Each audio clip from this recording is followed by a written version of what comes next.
All right. Going to start right now. Got a few other people joining in a second. Hello, everybody. Charles.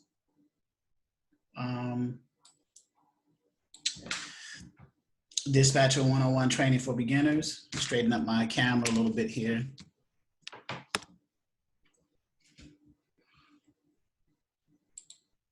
All right, if you can see my screen, I'm gonna share my screen.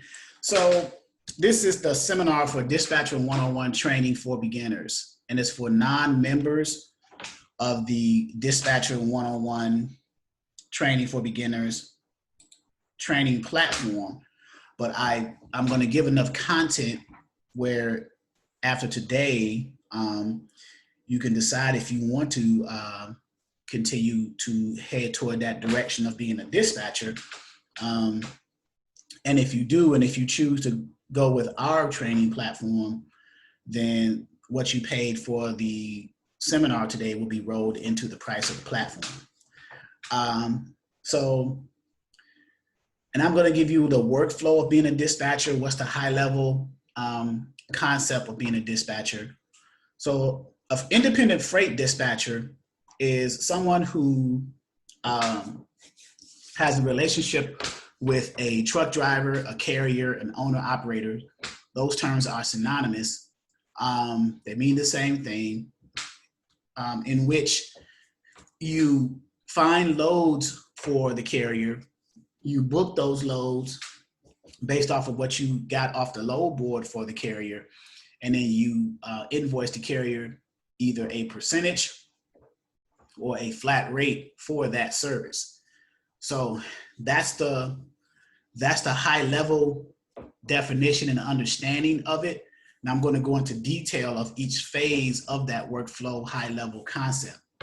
So the first concept is to be a dispatcher, you have to have someone that you're dispatching for. You have to have a carrier, an owner operator, a truck driver, or a carrier, right? So how is that done? So on this platform, we have what's called a dispatcher agreement and a profile. That's the first thing that you would need after you get your business set up. As far as, you want to set your dispatching business up. Let's say Danielle's dispatching service. You get that set up with the LLC, get your EIN number, business license, whatever the legal structure you set up. After you do that, then you formulate a dispatch agreement. And I believe that one of the PDF forms that was sent to you as far as the training materials was a dispatcher agreement. But I'm going to go here into our forms and documents literally in our back office of the actual ongoing platform and show you the dispatcher agreement and profile. So type yes in the chat if you can see my screen and hear me talk. I want to make sure before I proceed.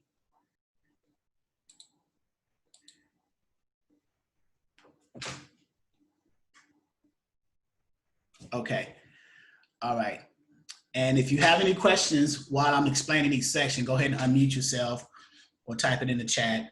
Because I have unmuted Danielle, but I hear a lot of background noise in there, so I don't want it to interfere. Okay. So the first thing is the dispatcher agreement and the profile. So this is the agreement that the carrier and yourself as the dispatcher come up with. Now this, on our platform, this is my dispatcher agreement. We can use, if you enroll in our platform, the ongoing platform, you get this template to use for yourself and you tweak it according to your business.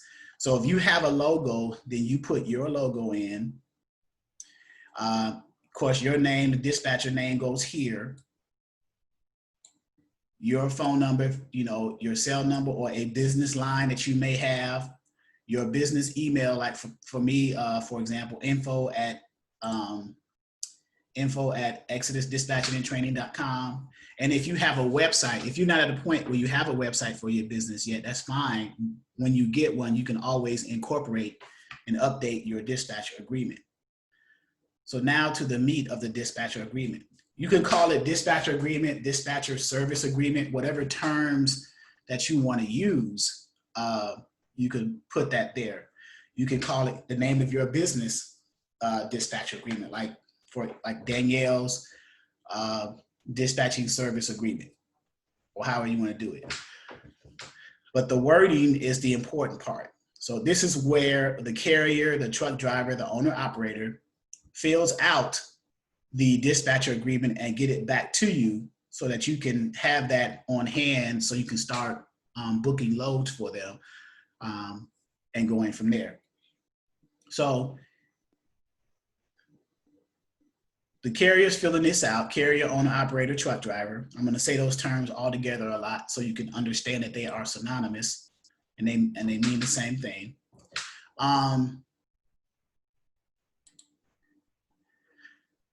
Carrier says, okay, I'm going to pretend to be the carrier. So let's say ABC Trucking, which is the carrier, in parentheses, the owner operator of truck number 1, trailer number 2, MC number 12345 DOT number 7890123, or whatever the numbers are that's associated with them.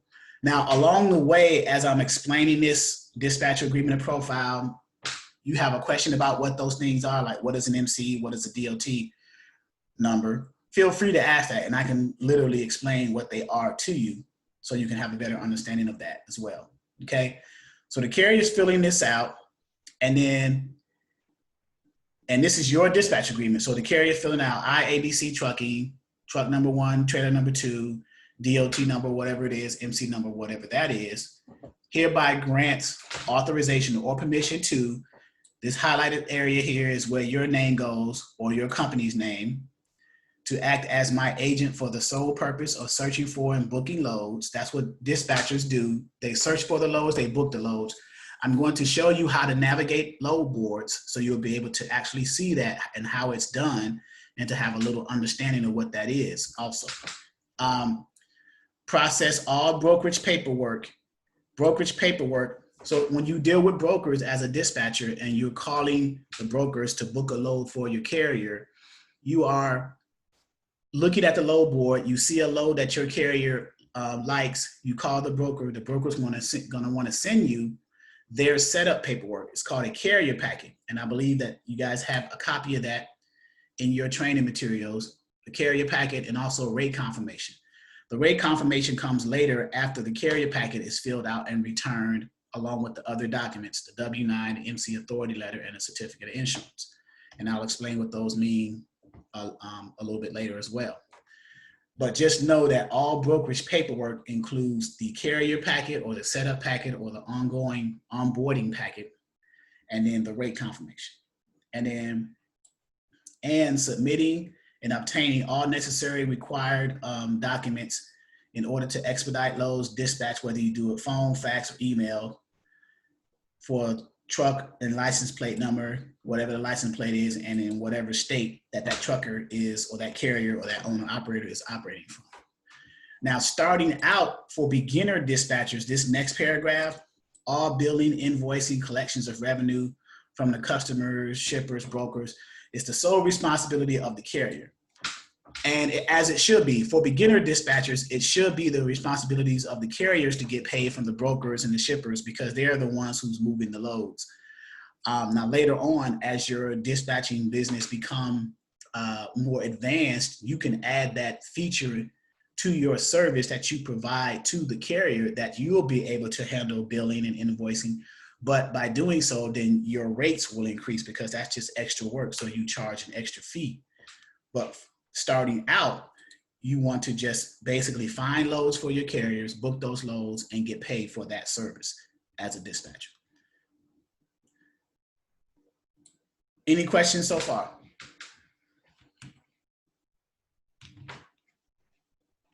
Can you explain the MC number to that and that before we move on? Oh, I didn't hear that. Can when you explain the MC number, the dot number, it's like is that like their authority?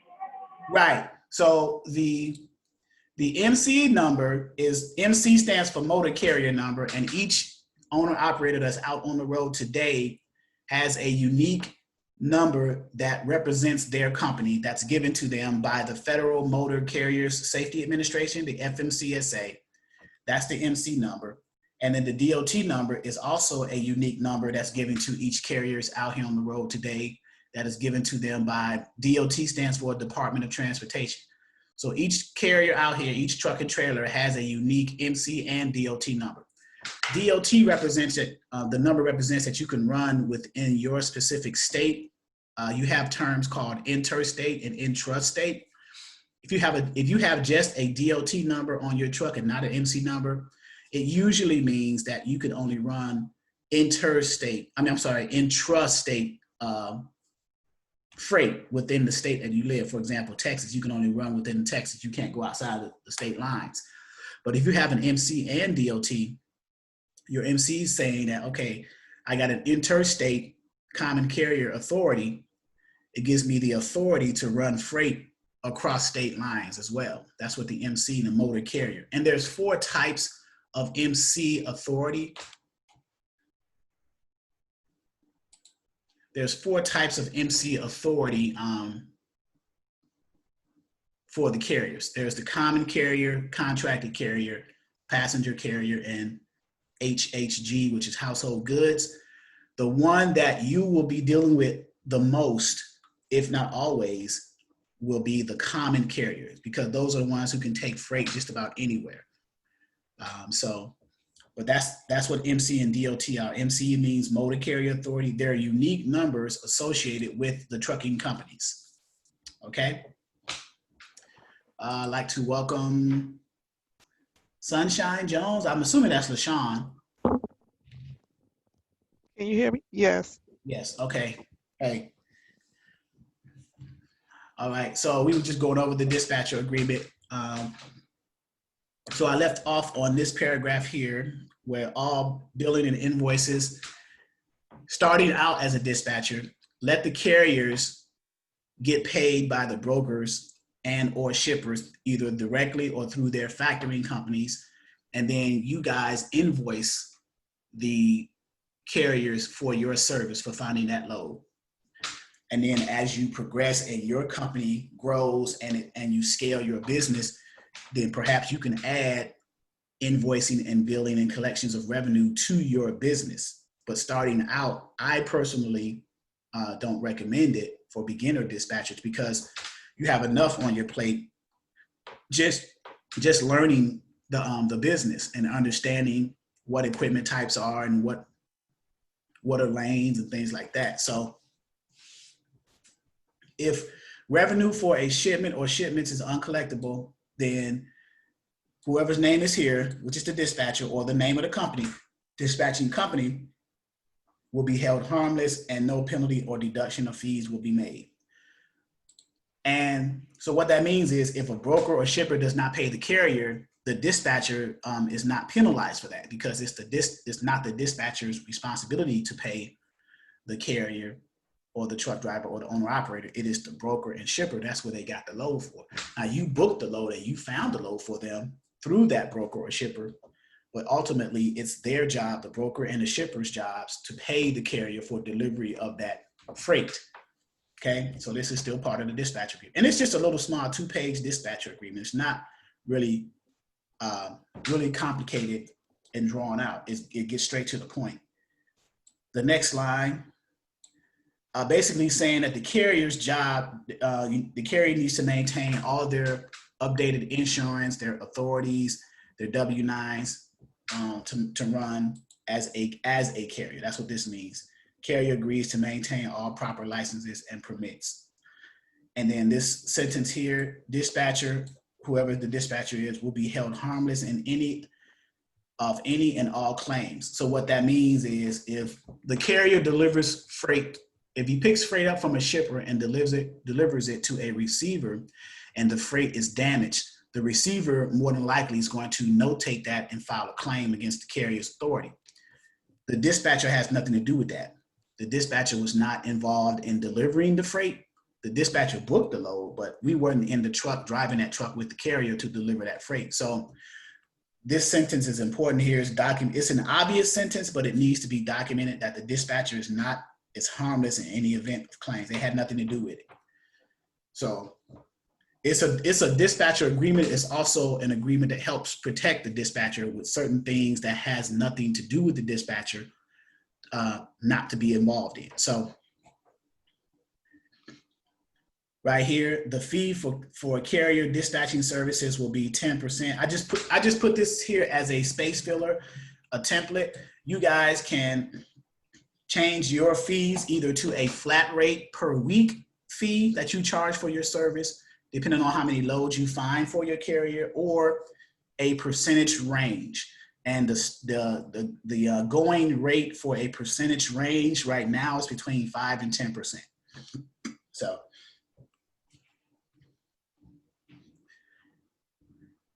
next here, as loads are picked up and delivered and the carrier is paid first, this paragraph is basically saying how the carrier is going to pay you and how you're going to invoice them. In this example, I just use PayPal. I have a PayPal and a Square account.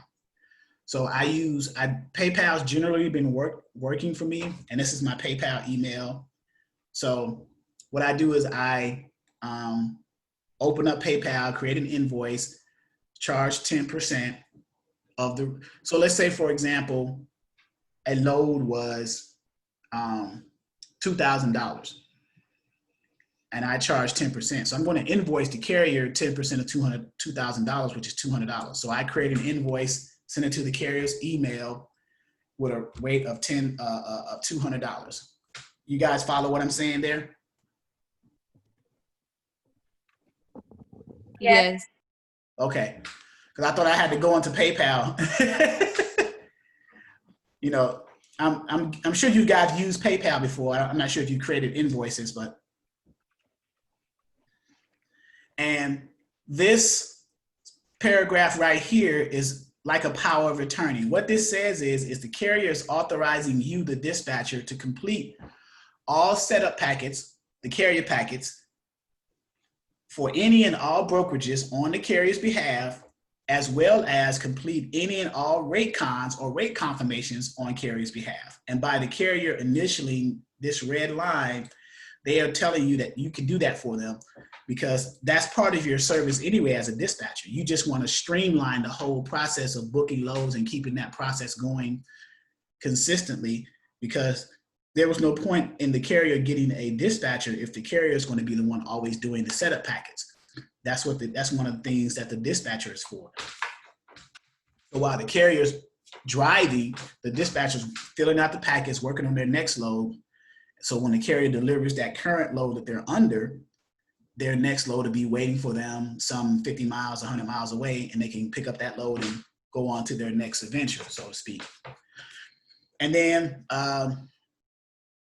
the carrier is going to enter their phone number, email, their company name, sign it, date it, print it, and then this is your signature under the dispatcher. And so that's the dispatcher agreement, okay? Any questions about the dispatcher agreement? This is I guess if you will, a contract or an agreement between you and the carrier for your dispatching services. I had a question. Yes. So with the PayPal, does it take 30 days to get paid? Or is that like a factoring service? Or I don't really know. No. Like, how long does it take? No. With the PayPal, it doesn't take, as soon as you send your carrier, as soon as your carrier gets that email with the PayPal, they'll pay you. They should pay you instantly. I've gotten paid like same day, next day, maybe 3 days out. That's about it. And then, but as far as the 30 days, you're talking about the payment options of a broker when it comes to paying the carrier. So when we get to a setup packet, the brokers offer 3 different types of payment options for the carrier if the carrier doesn't have a factoring company. If a carrier has a factoring company, then the factoring company pays the carrier like 1 to 2 days, and then go after the broker for the rest of the money. And a factoring company charges a percentage for that service. And you have what's recourse and non-recourse type factoring. But the payment options of the, well, let me go back. Recourse and non-recourse type of factoring. What that means is if a broker does not pay on time, then the type of factoring that the carrier has will go after the broker in small claims court to recoup that money, as opposed to the carrier having to take time off of their day, wasting money because of time not in the truck, they're losing money. So the factoring company provides that service. Now, the range of percentages for the service of a factory company is between 1% and 5%. So 1% to 3% is where they offer this factoring service, where they pay you next day, same day or next day, but don't offer the ability to go after the brokers. The range between 3% and 5%, the higher the percentage means the more services the factoring company offers in regards to going after brokers. So in addition to paying the carriers up front, they'll go after the brokers for not paying on time. So now back to the brokers' payment options for the carriers. If the carriers do not have a factoring company, and especially if they're new carriers, they just didn't set a factoring company up, they couldn't afford it at the time, they're just starting out.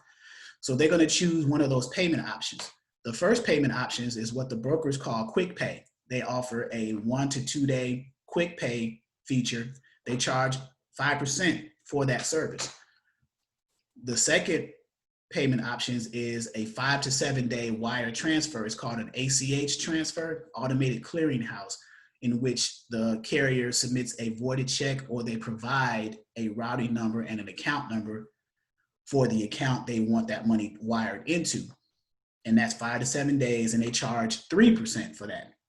And then the third payment option is a paper check, which is mailed out directly to the carrier's place of residence, or where the carrier listed their residence on the carrier packet. And that's 15 days, 30 days, 40. They call it net 15, net 30, net 45, and net 60, depending on what broker you're dealing with. So if you're a new carrier and you need your money up front so you can put more fuel in your truck to keep running, and you don't have a factoring company, then you probably would choose either the quick pay and at the very least the 5 to 7 day wire transfer, the ACH. So did that help you there? Yeah. Okay, so this is the dispatcher agreement, that agreement between you and the carrier. Now the second part of that is the profile sheet. We call it carrier preference form. You can call it profile. The purpose of the profile sheet, and again, you see the logo, the purpose of the profile sheet is for the carrier to tell you how they want to run. So when you go to a load board looking for loads for them, spot market loads, you can cater your load search according to the profile, because you essentially, as a dispatcher, you want to give your carrier exactly what they want, how they want it, or as close to that as possible. And the profile sheet serves that purpose there. So the carrier fills this out, they put their name, their home state, and then you have a list of questions. Now you can edit this or change it. This is another template that's on the ongoing training, and you can edit this to add to or take away from as you see fit for your specific dispatching company. Not all dispatching companies are the same. Everyone has different ways they want to dispatch, and this is just a baseline template for you guys to go off of, and then take it and run with that. So do you travel in mountains? Equipment type. So the equipment types means that what types of vehicles are the carriers driving in? Are they, and I focus on the three major 18-wheeler types out here: the 53-foot dry vans, the 53-foot reefers, and the 48 to 53-foot flatbed. So let me show you what that looks like.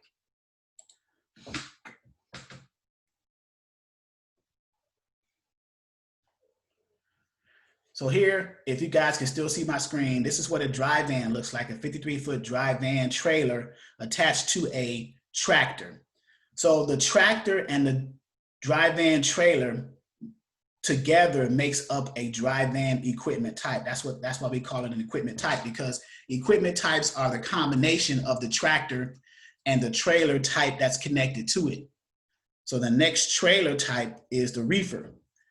The reefer trailer looks similar to the dry van, except it has a reefer unit, a refrigerated unit, or what's called a TCU, temperature control unit, on the front of the trailer. Why?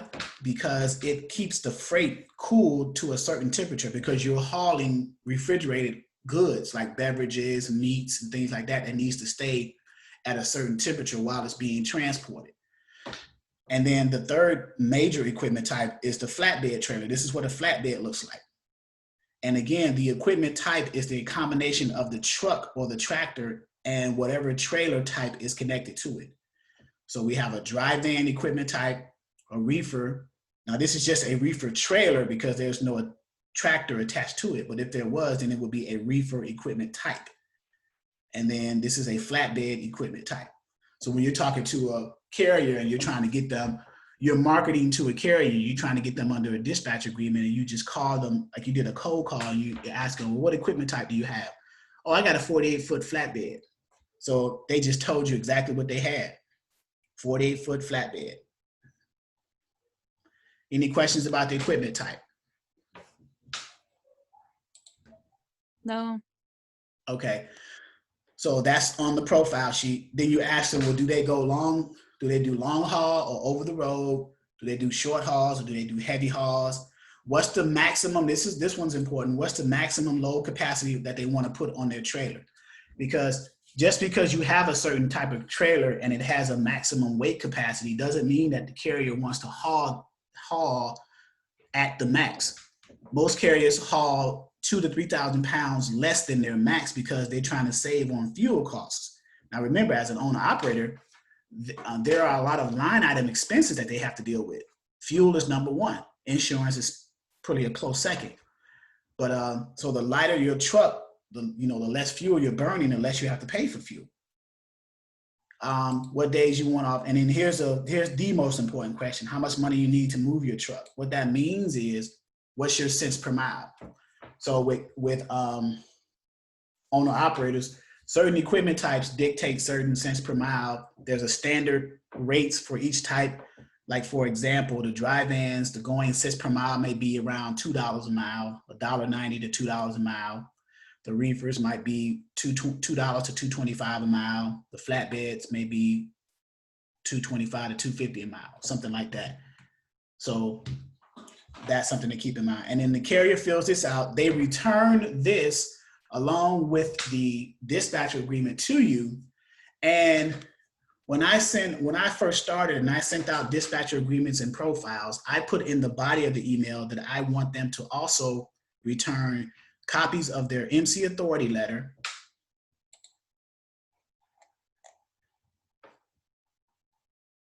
go here, show it to you. I think you guys have that in your training materials. Copies of their MC authority letter, which is this, if you're looking at that.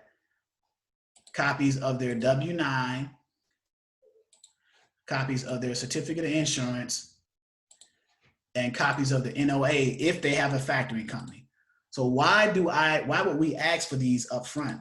Well, it's because every time you go and talk to a broker or shipper about finding a load for your carrier, the broker and shipper usually asks for the MC authority letter, W-9 form, and the certificate of insurance from that carrier in order to get that carrier set up in order to book that load, because they want to vet out, the carrier and make sure that everything is good. So as a dispatcher, beginner dispatcher, a business, why not get those forms up front from your carrier as opposed to chasing them down every time you book a load or find a load for them? If you have them all up front in your like a little filing system starting out, then you can just upload those forms as you see fit for each broker you deal with. So the MC authority letter, of course, again, that's from the FMCSA, Federal Motor Carriers Safety Administration, and DOT, the unique numbers we went over, and the type, common carrier of property except household goods. That's just one of the 4 types we were talking about. The W-9, it shows the carrier's business name, their entity type, whether they're LLC, single member, sole proprietor, and their EIN number that's associated with the business. There have been cases where I've seen social security numbers associated with businesses, which is probably not a good idea. You want to have a 9-digit EIN number as opposed to a 9-digit social security number attached to your business as opposed to your real social. That's just good business practice. Even with us, when we formulate your business and you have a W-9 form for tax purposes, you want to put your EIN number that you received from the IRS on your W-9 as opposed to your social. So, and then a certificate of insurance. So with the certificate of insurance, the carriers have generally the common amounts, the minimum amounts for the two main types that are on the policy, types of insurance on the certificate of insurance are cargo and general liability. So the minimum amount requirements for the carriers for cargo is 100,000, and the minimum amounts for general liability is $1 million. They are talking about raising that liability to 2 million, but right now it's still $1 million. So the carrier will send you copies of theirs and then make sure that their policy has not expired where the date goes here. Their policy number goes here. And then down here, they'll have a certificate holder section here. And the purpose of the certificate holder section is when you're talking to a broker and they're getting ready to set this carrier up to book loads, sometimes a broker will ask to be made a certificate holder on the certificate of insurance. This is where you would go and contact the insurance agent on the policy and say, hey, I'm the dispatcher, or I manage the loads for ABC Trucking. I need a certificate of insurance listing the following as the certificate holder. And they're going to say, okay, well, let me verify first. They're going to ask you for the policy number. They're just not going to give it to you. They got to verify that it's one of their customers. So they're going to ask you for the policy number. And in some cases, it's rare, but they may contact the policy holder, the insured, which is the trucking company, and say, do you authorize so-and-so? And they're going to say, yeah, that's my dispatcher. And then they're going to say, okay, well, what's the name of the broker? What's the street address, city, state, and zip? You give them that and they put that information right here. That's all they're doing. And then they're going to ask you, who do I need to fax or email that to? Of course, you have them send it to you or send it to the broker and then CC you a copy. That way you kill two birds with one stone. So you're streamlining your process in that regard. And that's just if the broker asks to be made a certificate holder on a certificate of insurance.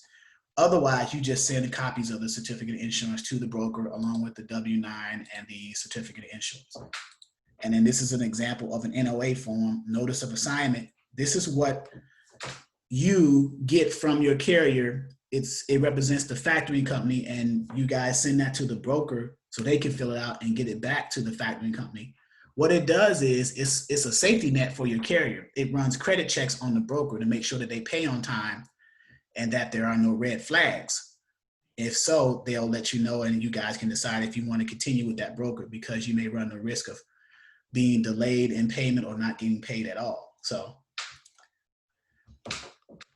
any questions at this point? I have a quick question. Yeah. On the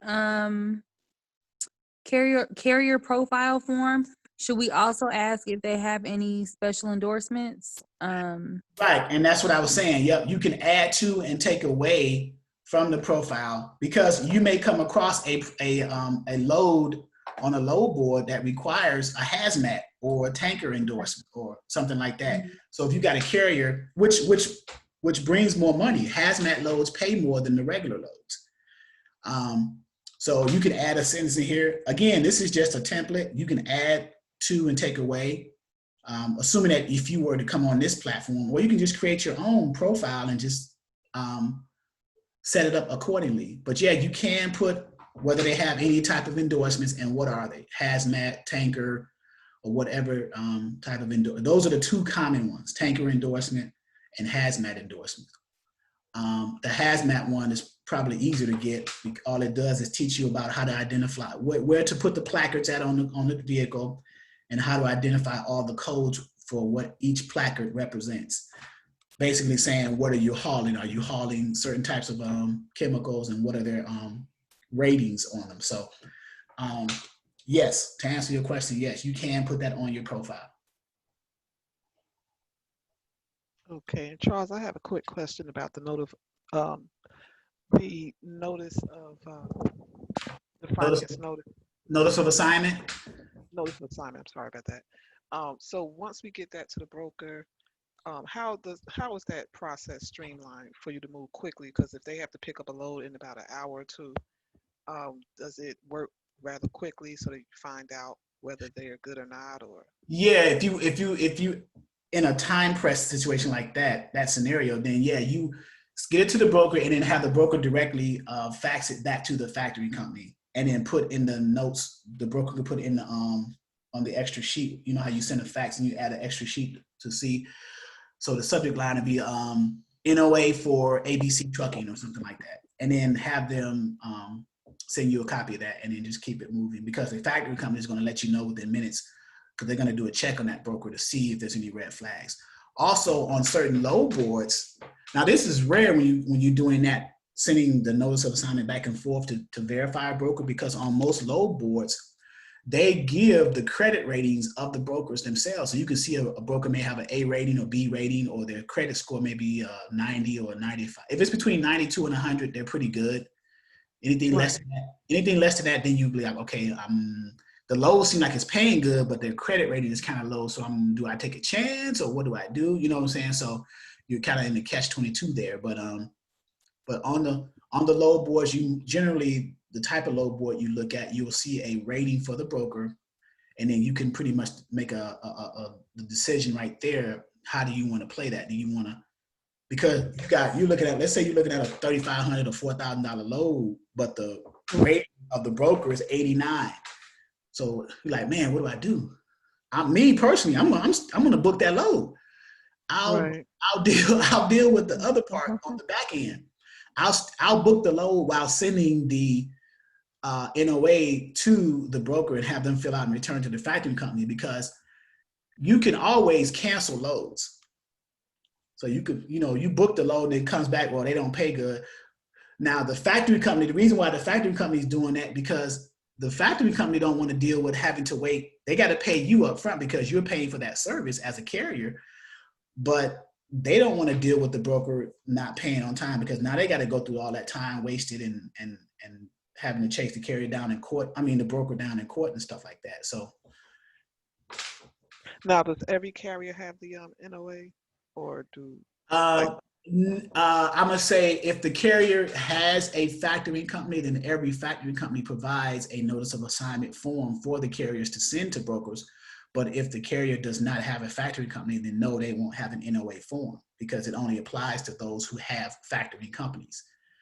And okay? Now, what if like a case where they don't have an NOA and the company has like a C or D rating? I mean, do we talk to the company directly and say, look, we would like to do business with you, but according to your credit rating, it's like a C or a D, and that's not good. We want to make sure we're going to get paid.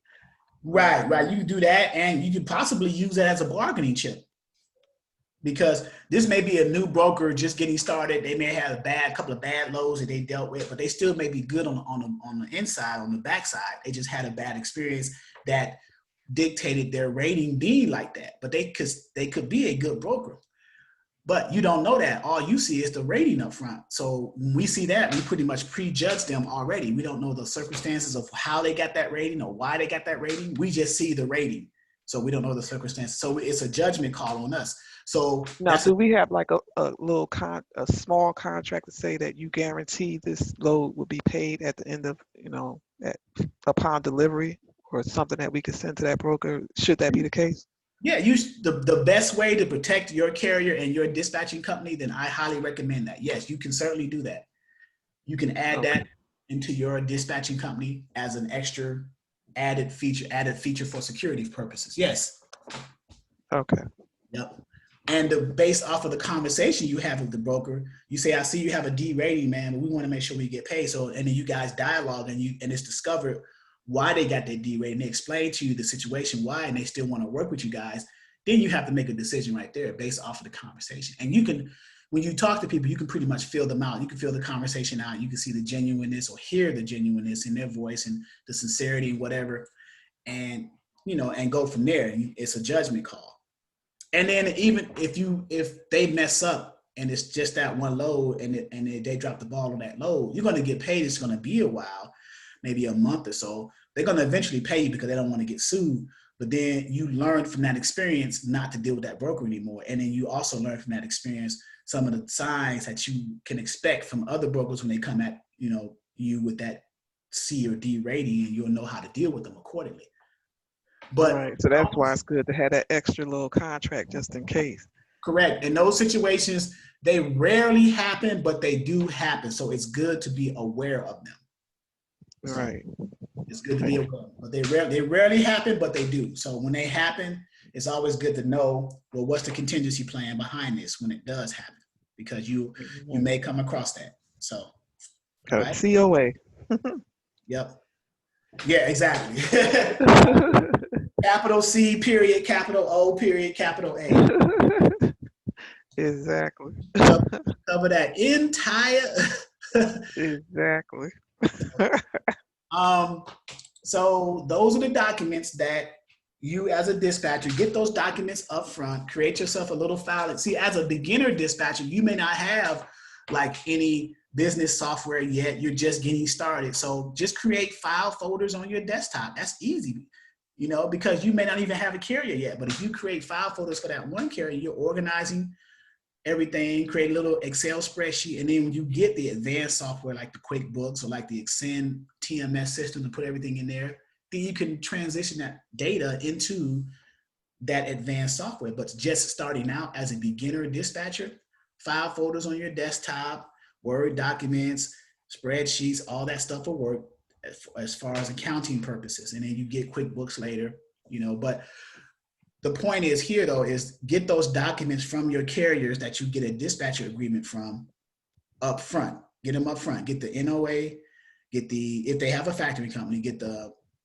certificate of insurance, the MC authority letter, and the W-9 up front along with the dispatcher agreement and profile. Now with me, I have on my website, I have an internal online form that they fill out. So if you get to the point where you have a website built and you can put a form online where they can just fill it out and submit it online, then you're winning there too, because now it's quicker. They can fill it out while they're waiting to get offloaded or loaded at a truck stop, sitting, resting, doing their resets or whatever they're doing. They can fill it out, get it to you, sign it, have a place they can sign it, clear that, and then hit submit, and it goes to it sends an email alert to your business email. The same thing for the profile. But this comes later. Wait, so we can put this all on our website, and we don't even have to have no page. So this is if we just put it on our website, that'll be easier than having a bunch of paper stored on our computer, right? Exactly. And that's a good question. And that's the point you want to get to. You want to streamline your business, but just starting out, you may not have that. You may have, you may be a new dispatcher. You may not have enough resources to get all this stuff on the website yet, but you still want to get carriers going and get going dispatching and start making money. So as you progress and add more to your business and scale your business, you get a website, you build a form on your website. Like my website, I built mine on the Wix.com platform. Everything you see here, I put in here. This is called Epic Form Builder in the back office of my website. On the administrative side, I added the forms and I put my dispatcher agreement and profile in there, and then connected my business email info at Exodus Dispatching and Training. So when someone fills it out and then hits submit, signs it, it sends an alert to me, and I see the information in the email. I hit submit by mistake. I'm sorry. But yeah, that's what you do when you get to that point. You have the online form, but even before the online form on a website, you can get an e-signature type of software like PDF Filler or DocuSign prior to integrating it into the website. You can have DocuSign or PDF Filler and then upload the PDF into that software, either DocuSign or PDF Filler. Make the fields that you want the carrier to fill out, make them editable so they can click it and type in it and then hit submit, and then resend that completed editable document back to you finished. So that's the middle point. So the first way is just raw grassroots way, connecting, attaching a PDF to an email of the dispatch agreement and profile, sending that to the carrier, letting them fill it out and returning it to you, and you get a copy of that. The second level, the next tier up, is doing that, but sending PDFs that are DocuSign or PDF filler ready for them. So when they click and open it up, they can just edit the fields and then hit send, and it'll come back to you that way. And then the third level is this one here, where you do it on your website, create the forms, and just copy the link to that area, copy and paste that link and send it in an email to the carrier. So I can just copy the link, send an email or a text with that link to the carrier, and they can fill it out right then and there like that, and then hit submit. So it's just a progression in technology at that point. All right.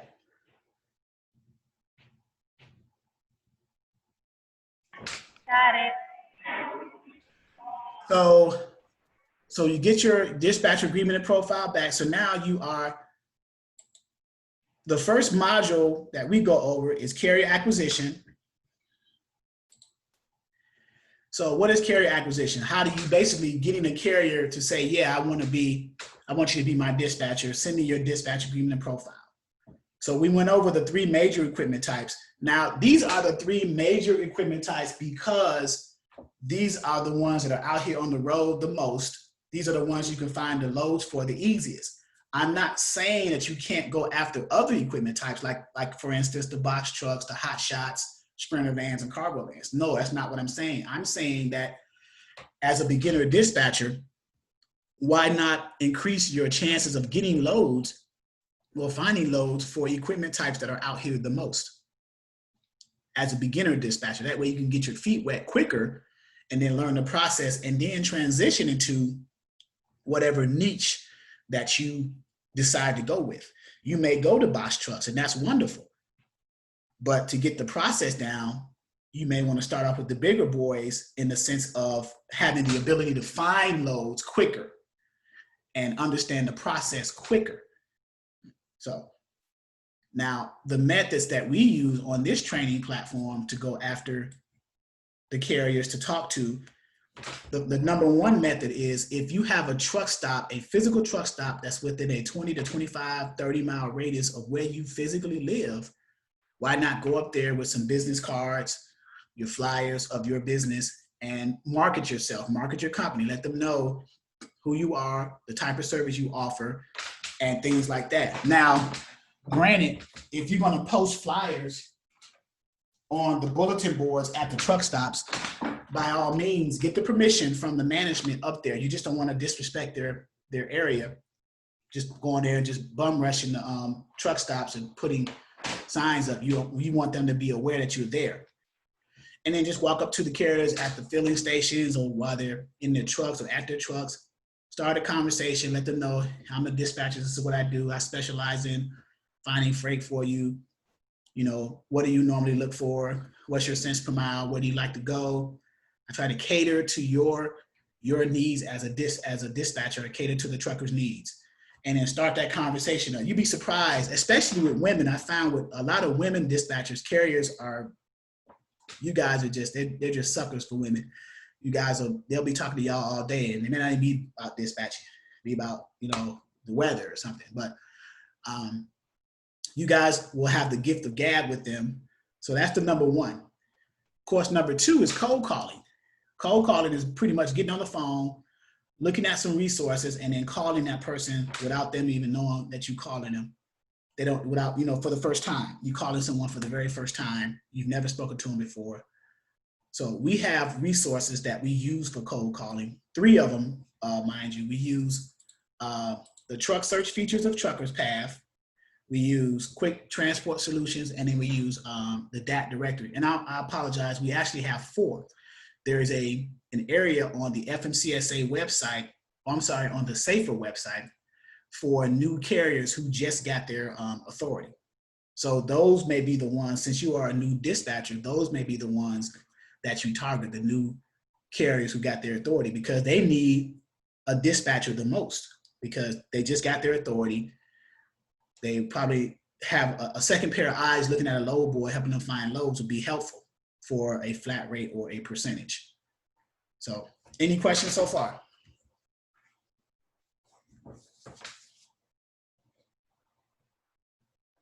Will we get a list of the websites for the cold calls? I could put that in the chat right now. Okay, thank you. But if you can see my screen, I'm going to actually show you each one as well. So what I'll do, I'll show you each one and put links into the chat. But I'm going to put in the chat. Okay. I'm going to put in the chat right now. So websites, websites for cold calls.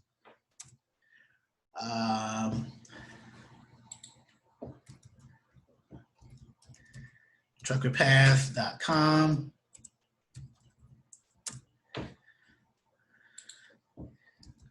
Quick Transport.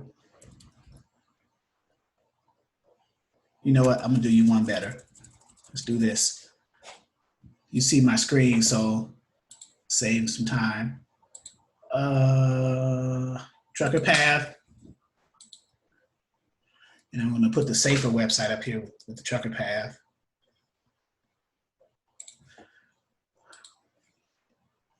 Quick Transport Solutions. And that directory, which is Trucker's Edge. All right, so Trucker Path, here's that. I'm gonna copy this, give this to you. And Trucker's Path is one of the load boards that is part of the platform. Quick Transport Solutions, I need to add that as well.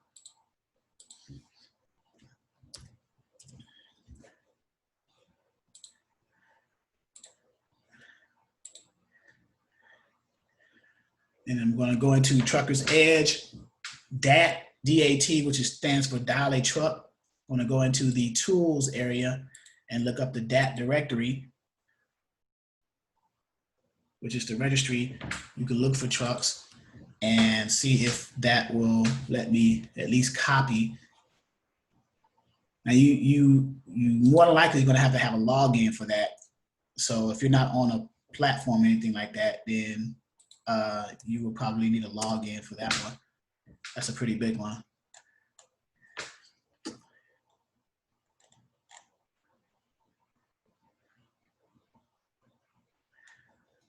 So let's go back to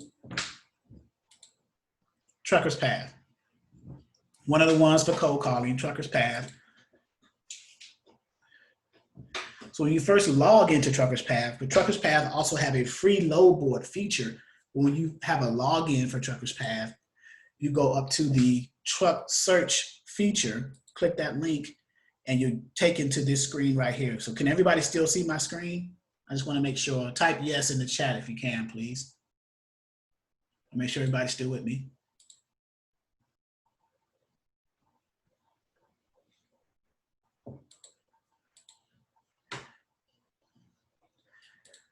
Okay, so when you go here, this little gray box area here is where you do your filtering and selecting specific equipment types. So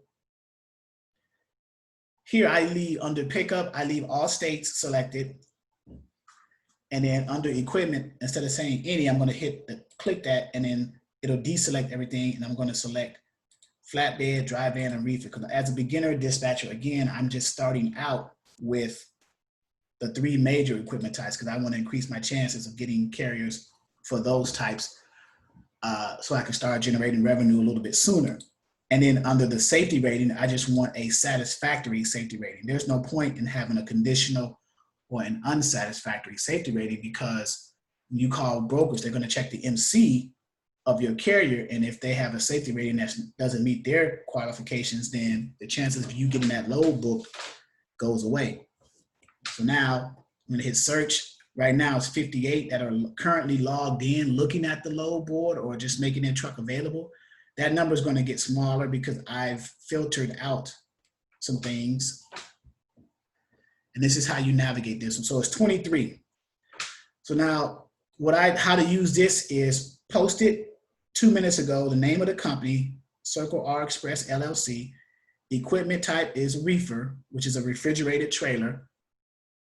All the safety ratings are satisfactory because that's the category that we selected. The name is circled, and then the phone number. At the end of each line, you see this little blue drop-down arrow. If you click that, it expands it gives you more information about that specific one. So here's their DOT number. Sometimes it lists DOT, sometimes it lists MC, other times it lists both. What I usually do is copy that number and place it into my company snapshot safer website. Here you can look up companies based off of their DOT, their MC number, or the name of the company. In this case, it was DOT. So I'm going to select the DOT radio button and enter that value that I copied and then click search. And now I got more information about them. Their entity type. When you get results here, if you ever use the Safer website to look up a company, carrier, make sure that their entity type just says carrier. If it says anything other than carrier, like for example, carrier/broker or carrier/IEP, IEP stands for Intermodal Equipment Provider. Just deal with the ones that just say carrier, because otherwise you'll be dealing with double brokering, and that's a no-no in this industry. It's frowned upon by DOT, FMCSA. So here's some information about them. This is a one truck, one driver unit. He is a reefer. Right now, I think he's in Philadelphia. He's from Ohio, Kenton, Ohio. Circle R Express. And then you would just call them and then, go ahead. I had a question. Is our goal to get him back to Ohio? No, your goal is to get him wherever he wants to go. Now, if he wants to go back to Ohio, then yes. But and that'll be some of the questions that you would ask them if you call him. So let's call him. Let's do a live call. I didn't know if you expected that or not, a live call, but again, that's my theme and motto is, what better way to train people than to literally show them what it is that they'll be doing themselves.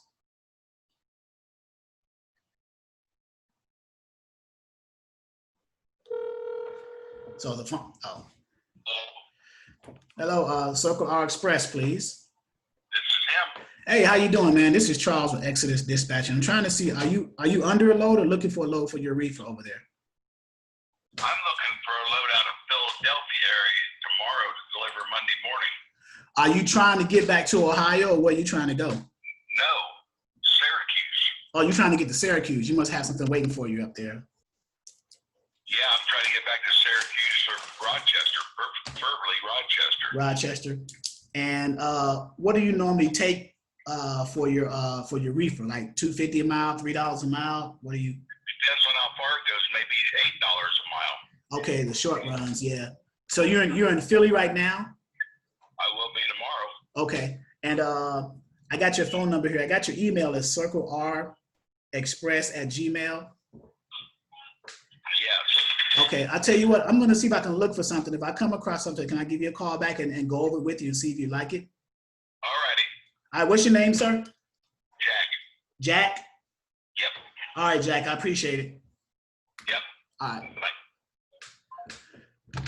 How easy was that? You said $8. Is that like the going rate? Because you It's said not the- like it's $3. not It's not the going rate, but what he meant is the short distance runs may pay a higher cents per mile. So you might go like 48 miles and it's paying like $300. So that averages out to like $8 a mile if you think about it. So let's see.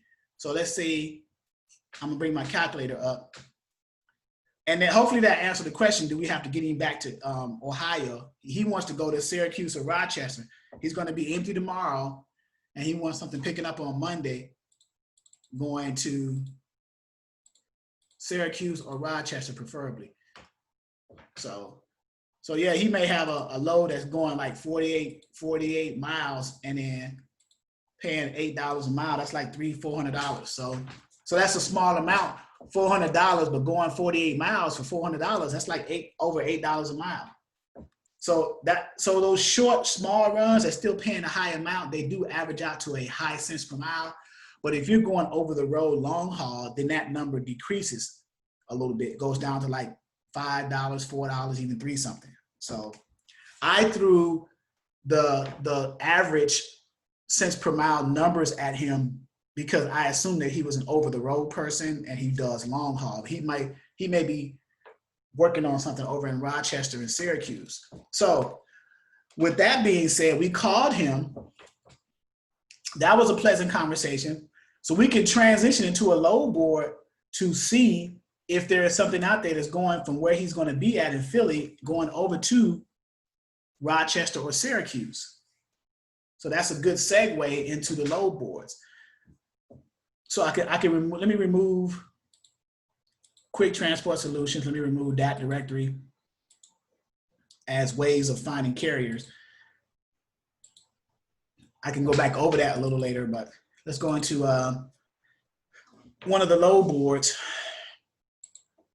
and see if I can log into this one. I was having trouble with this one here with the owner of the load board that I got it from.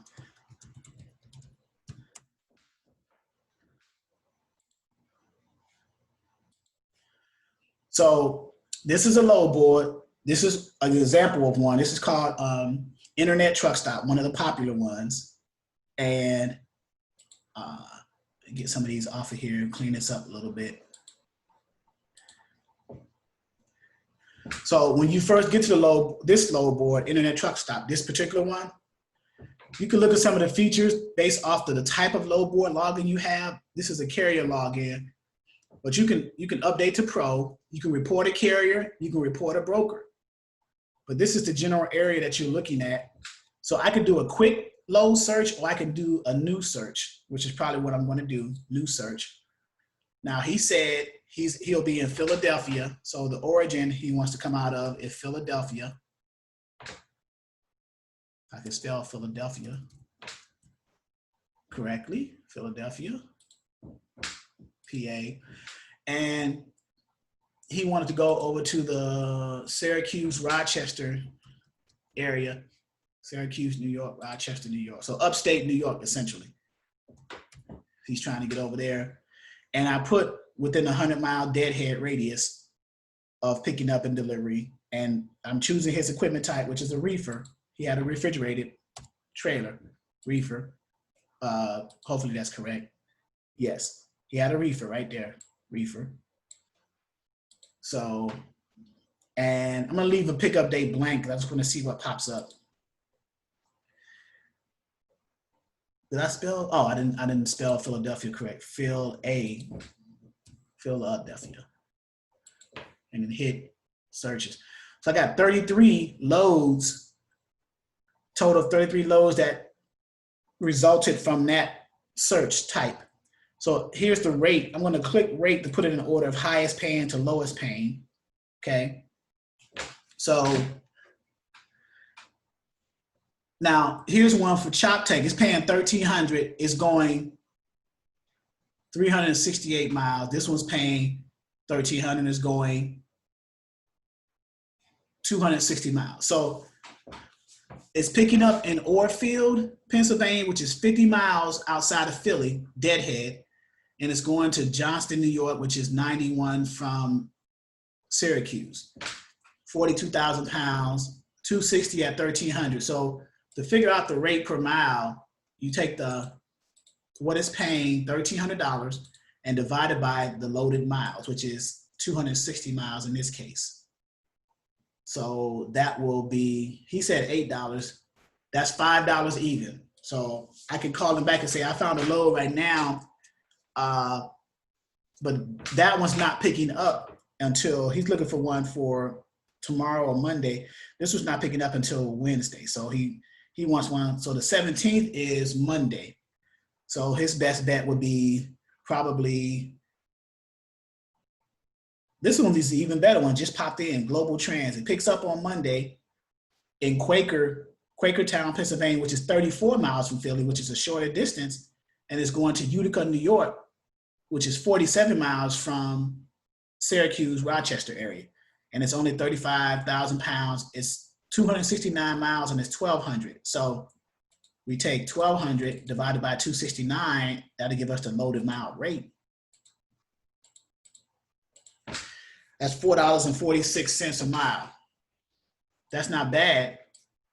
But that's how you would get your information over the phone from your carrier, even before they sent you a profile sheet to look up, to get an idea, kind of gauge what they're looking for, and then go to the load board and see if you can find it for them. Now, this is as close as I can get. Now, let's say I call this broker and try to bump this rate up to like $2,000, which is kind of high, depending on what the commodity is and how many stops. Okay, they say they got a stop in Shodak Landing, New York. So that's one stop. So it's one pickup. With the reefers, you have more than one pickup and you have more than one delivery sometimes. Most times reefer loads are not one and one pickup and one drop or one delivery. Sometimes you may have 2 picks, 1 drop, 3 picks, 4 drop, things like that. So if that's the case, then you can negotiate more money on that rate. So the more drops or stops they have, you can add anywhere between $250, $300 because you're going to be at those other stops for at least 2 hours being loaded or unloaded. So you add to your negotiating numbers for that. So let's say I bump this up to 1,500 because it had that extra stop. We can do it for 1,500. So when you call the broker, you'll check on that. Ask them, since it's a reefer load, you ask them, well, what's the temperature of the load? Is it pre-cooled? Is it continuous? In other words, continuous means, do you have to keep that reefer unit running while it's under the load? In most cases with reefer loads, that answer is yes. But what's the pre-cooled temperature? So the driver needs to know before he gets to that loading dock, his trailer needs to be set to either 0 degrees, -5, -10, 30, 40, whatever that number is. So, so let's say we bump this up to 1,500 because of that extra stop. So 1,500 at 269, that's almost $5.60 per mile. So does everyone understand what I'm doing at this point when I'm on the load board, navigating, looking for the load for the carrier based off of the conversation that I just had from calling that carrier?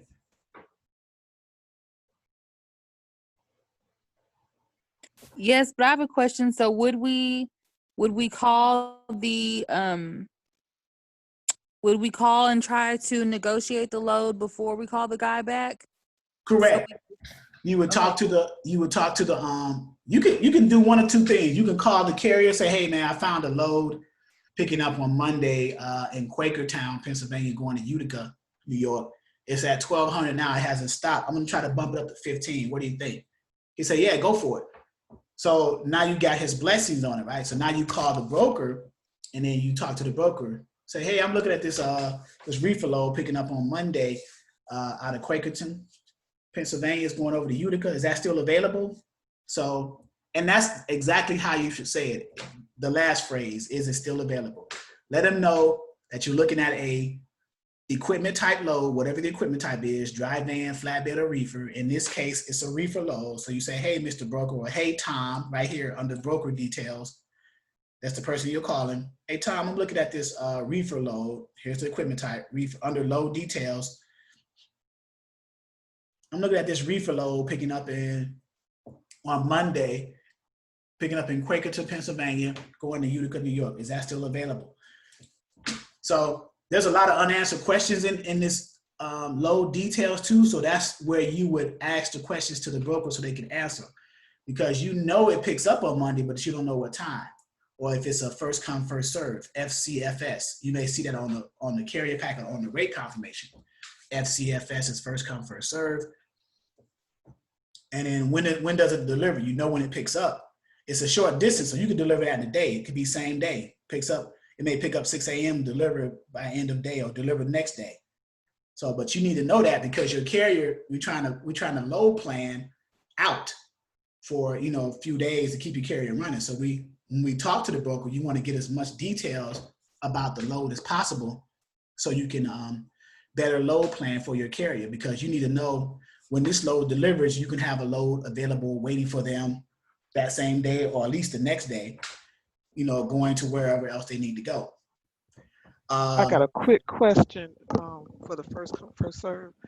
Now does it guarantee that the driver is going to have that load and it's just they're loading several trucks in first come, first serve, or it's just whoever gets there first? Right. FCFS, first come, first serve, is whoever shows up first when that facility opens. So your carrier may get to the facility at 5 a.m. He may be the third one in line. So when they open their security gates, that's the order that the trucks are going in to get loaded. They're going to check in at that gate and say, hey, I'm picking up load number 1, 2, 3, 4, going from here to Utica.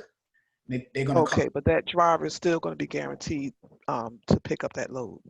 Yeah, once the driver, or once you book the load with the broker for your driver, then unless the broker cancels that load, that driver is guaranteed to pick that load up. Okay. And the only way the broker cancels that load is if the shipper, which in this case is in Quakerton, Pennsylvania, that's where they're picking up. You always pick up, the origin is always the shipper, where you're picking the load up from, your carrier. Unless they call the broker and say, hey, that load was canceled, and the broker has to call you or the carrier and say, yeah, that load got canceled, and then you charge them a TONU, truck order not used fee, then that load is guaranteed. Once you sign that rate confirmation, first you fill out the carrier packet to get set up with the broker, and then you sign the rate confirmation to officially book the load, unless that broker calls you while your carrier is en route or something to go to that shipper to pick the load up. Otherwise, that load is going to be there, because on the rate confirmation, it's going to have the load details, the pickup number, the BOL number, number of pallets, where it's going, time, and things like that. So yeah, that load is going to be there. Okay. All All right. right. Just want to make sure. Somebody canceling is very rare, right? It's a rare, it happens. It's the same thing with the other situation. It rarely happens, but when it does, this is what you should do, right? So you still want to know what to expect, what to do in rare cases, as along with unrare cases, right? The common cases, you always know what to do because they're common. They happen all the time. But in those rare cases, when those things like that happen, canceled loads and things like that, then this is your process. And when you're talking to the broker to get your carrier set up, you can mention that, what happens? Do you guys offer TONU? TONU is truck order not used. I'm gonna put that in the chat real quick. TONU. This is irregardless of what equipment type, whether it's box truck, sprinter van, cargo van, or these three major ones. Truck ordered not used. That's what TONU stands for. So in the rate confirmation, or even in the carrier packet, or in the beginner conversation with the broker, when you're trying to get your carrier set up for this specific load, in this example, you ask those types of questions. Do you guys have TONU? And if so, what's the rate? The rate is usually between $50 and $250. They'll pay up to $250 that I know of for canceling a load, because they at least want to pay for the fuel of that carrier wasting their time on their way to a shipper to pick up a money load. It got canceled, and then the carrier doesn't have anything to pick up. So they'll send them a TONU invoice to pay that, and then see if that particular broker that canceled that load can find them another load, or at the same time, you as the dispatcher is finding them a load also. So, but that's what TONU is, truck ordered not used. So the load got booked, but then it got canceled, and the broker didn't cancel the load. The broker's customer, which is the shipper, for whatever reason, they called the broker, oh, by the way, that load we canceled it to next week. So now the broker is scrambling, got to call the carrier because he already booked the load. He thought he was going to get paid too, because brokers get paid from the shipper, and then the carriers get paid from the broker. So he's scrambling. First, he got to let the carrier know that the load was canceled, and then he has to scramble to see if they can find another load, because he don't want to lose that carrier's business. Or the dispatcher just takes over and say, yeah, we don't want to deal with you guys. We'll find our own load. Thank you very much. So that's the process. I have a question with the I saw that there was a stop in some other city. Yeah, down here. So in the load details, there was a stop in Shodak Landing, New York. So He'll Is pick that to up. add more freight or? Well, no, it's you get loaded with all the freight, the 35,000 pound truckload in Quakerton, and then you say you go to your first stop is in Shodock Landing. You may drop off half of that 35,000 pounds in Shodock and then end up in Utica with the rest of it. Oh, okay, got you. Right. But if it was another pickup, it would say it, another pickup. So this is a stop, so you're going to offload. But with pickups, it would be in the special instructions as well. So then you would get more details from the broker. You want to get as much details about the load before you book it to communicate that to your carrier so they can make an informed decision as to whether they can take that load. So the carrier always asks, well, when's the pickup dates and times? When's the delivery dates and times? Because they need to know that because they have certain hours that they can drive in their trucks and they have to reset those hours every day. So they need to know all that information. They want to know what the commodity is. Commodity means what you're actually hauling on the truck. What is the freight?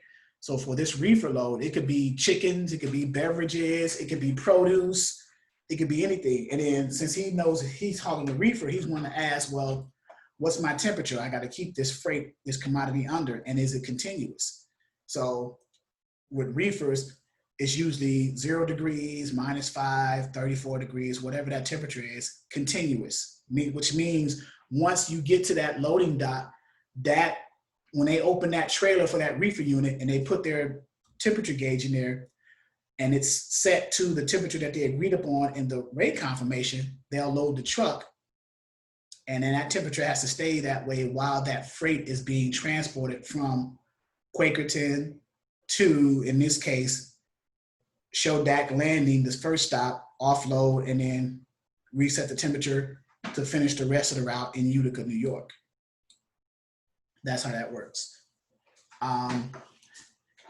So you get as much load detail. And then on this platform too, I have under forms and documents, I have what's called a load details cheat sheet, which is right here. So you can print, if you're on this platform, you can print that out, you ask certain questions. And again, this is a template you can add to and take away from this cheat sheet when you're getting details from a broker so you can let your carrier know. So questions that you as the dispatcher would ask the brokers so that you can provide better information to your carriers. Now, these are some of the common ones. You can add more, but what is the commodity or the freight? What's being hauled? When are the pickup and delivery dates and times, which is what we just mentioned? What are the loaded miles? So loaded miles means what's the miles when you pick up in Quakerton, you take it to Shodock, and then you leave Shodock and go to Utica. Is that the 269? This is practical miles. Loaded miles would be listed right here under distance, the true miles from, it could be higher. So let's do this. Let's answer that question. So let's go to Google, because as a dispatcher, you're probably gonna have a bunch of tabs open up, but Google will be one. So we can say Quakertown, PA to Shodock Landing, I think it said. Yeah, Shodock Landing, New York, okay? So that's 221, right? 221.7. And then from Shodock, New York to Utica, right? So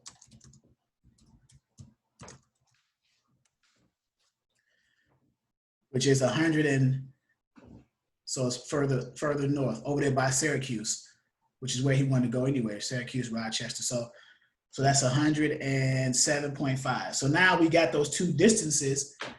We simply add those up, right? To get our true miles. So 107.5 plus the 221.7. So that's 329.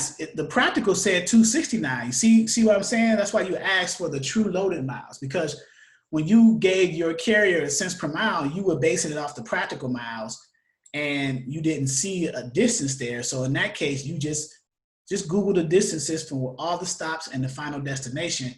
We got 329.2. So now, well, just say 330. We round up 330, and we put that into what the load is paying, 1,200.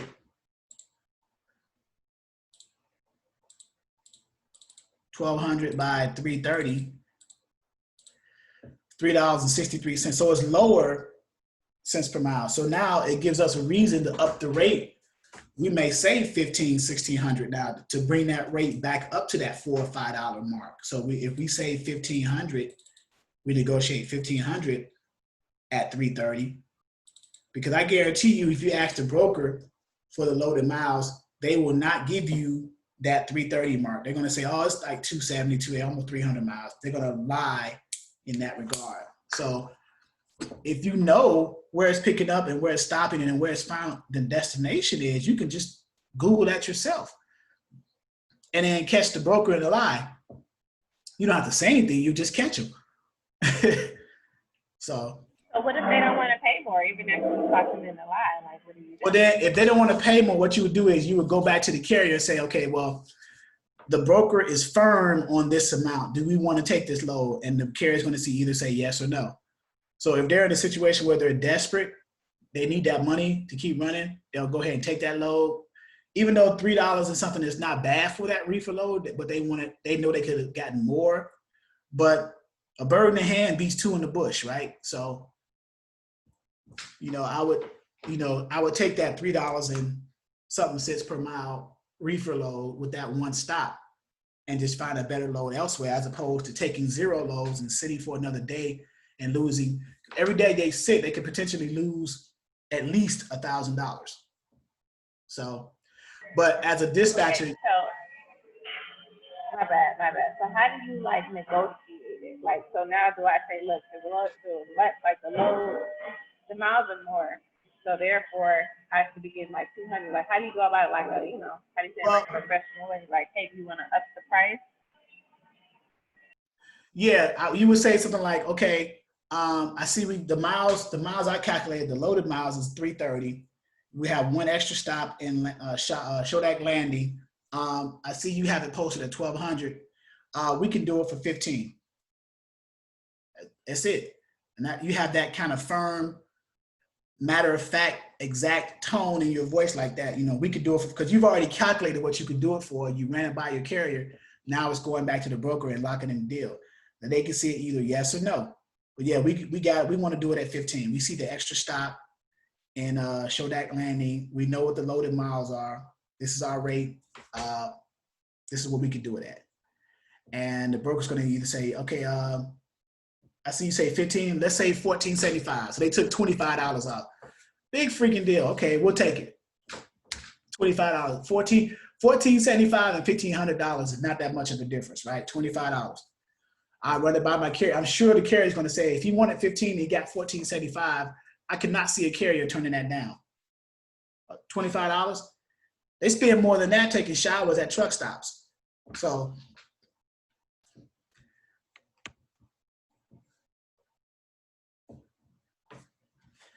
And then, so I noticed on the right, it says that the negotiation strength is favorable.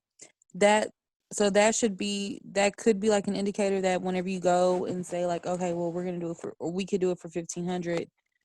That's right. not a good indicator that means they have wiggle room in that number. In that 1,200, they have some wiggle room.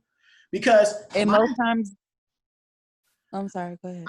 I guarantee you this broker got this load from their shipper, and the shipper's giving them, I'm sure the shipper's giving them $2,000 for this load, but they want to sell it to the carrier for $1,200. So they want to make $800 off the top. So if we say $1,500, we're taking $300 back from their $800, and they're only going to make $500 off the top for that one load. So the broker, if they're smart and they're thinking about volume, I'll take a $300 loss to book that load to get more loads from my shipper, because I'm thinking about volume. He may be the shipper. Go ahead. I would say most of the time, do they kind of go in under for room to negotiate?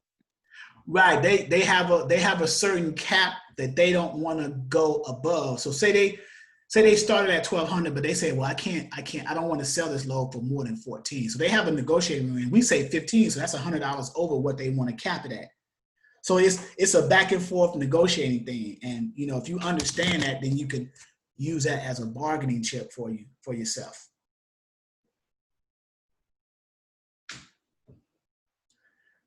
But you have to, from a broker's side, you have to say, okay, the shipper sold it to me for $2,000. I'm going to mark off 20%. So 20% of 2,000.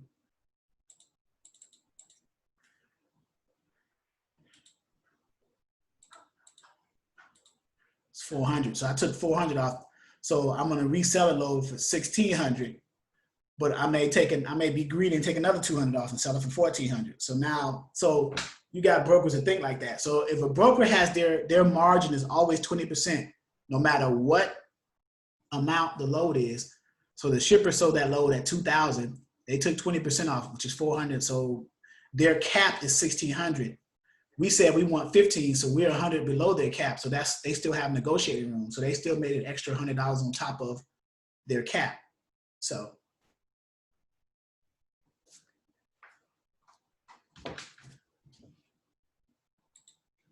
Any questions? No. Okay, so when you were looking at the load board, so we got off the phone with the carrier. We called them, and they said, "Well, I need something coming out of Philly going over to New York." We called this broker. We said, "Hey, we're looking at this reefer load picking up in Quakerton, Pennsylvania, going over to Utica with that one stop. Is it still available?" The broker's going to say, "Yeah, let me check. By the way, what's your MC number?" You're going to give them the MC number of the carrier that you have right there under your dispatcher agreement that you're trying to find a load for. They're going to look that up in their TMS system or their internal database to see if that carrier is already on board or already set up with their brokerage. If they are not, they're going to say, "Okay, we see that you guys are not set up with us, but that's not a problem. Who do I need to send the setup packet or the carrier packet or the broker carrier agreement to?" Of course, as a dispatcher, you want to send it to you because you're the one that will be doing the filling out of the carrier packet and signing it and then signing the rate confirmation. So who do you think you should tell the broker when they ask you, who do I email or fax this carrier packet to?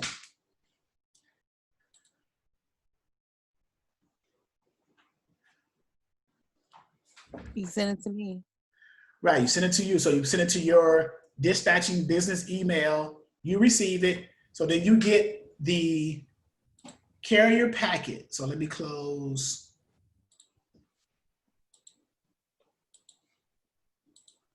These. You get the broker carrier packet, get the carrier packet. So you should have that in your materials, right? So this is the carrier packet to get set up with brokerages. Onboarding packet is usually in paper form, or they send you a link to their RMIS onboarding website, registry monitoring insurance software.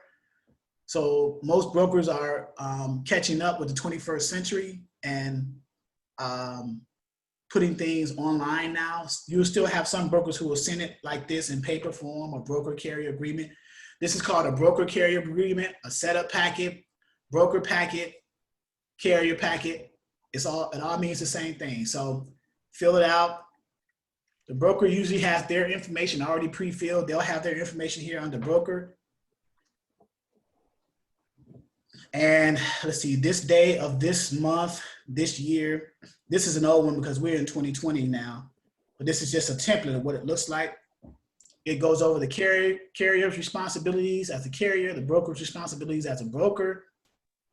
And you read that, it talks about payment. Remember the payment options we went over, the quick pay, the ACH transfer, and the paper check. It should have some verbiage in there about that. It talks about insurance, it talks about non-compete, non-exclusive damages, loss claims. Talks about how much insurance is required, $1 million for liability, $100,000 for cargo.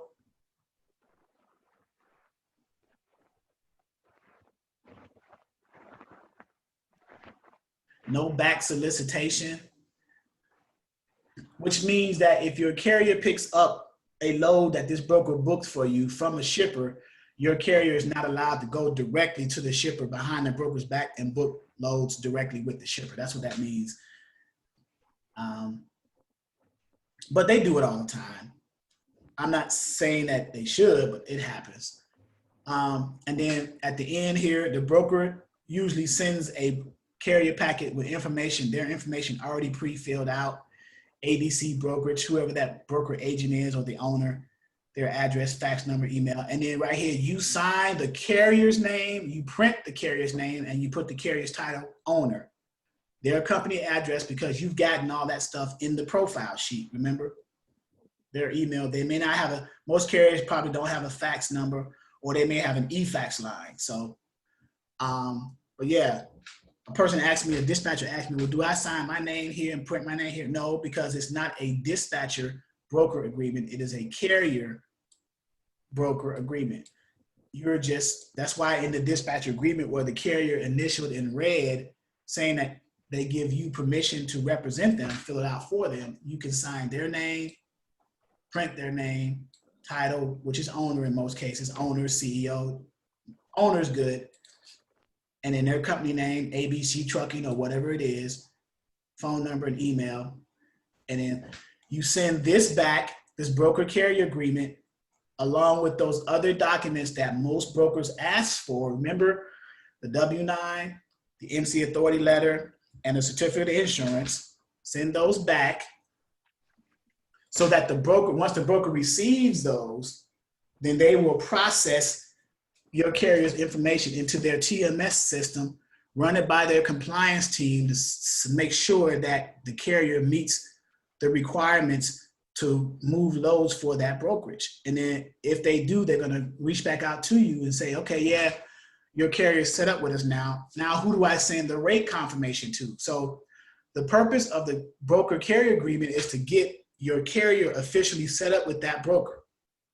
The purpose of the rate confirmation is to officially book that specific load that you were getting your carrier set up with that broker for. You understand?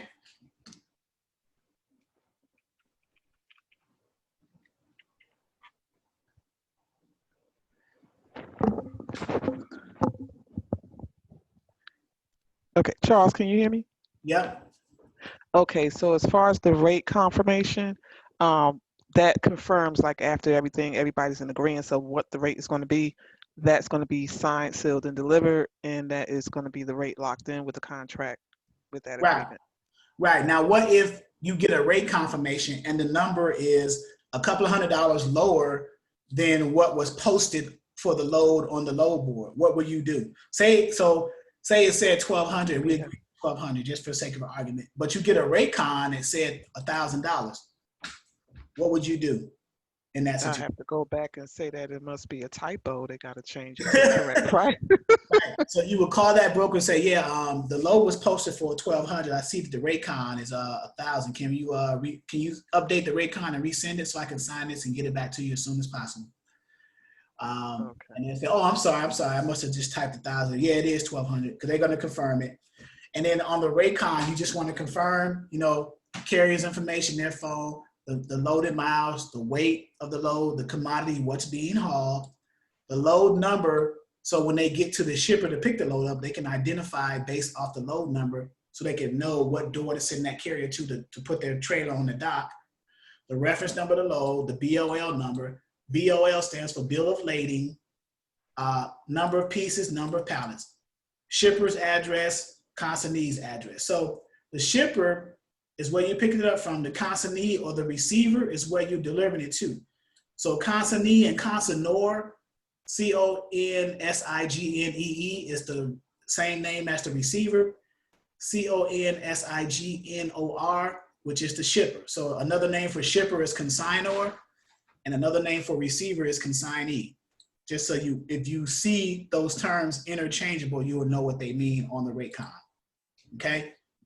Okay, and I got a quick question about the agreements. Now, I know that the agreement is between you and the carrier has signed the agreement. Now, what if the carrier says, well, I'll just do my own paperwork and then you'll get paid when, once I deliver the load, I'll pay you. So we know we have that agreement. So do we just leave everything up to that carrier, and once he gets delivered, then we just, receive our payment?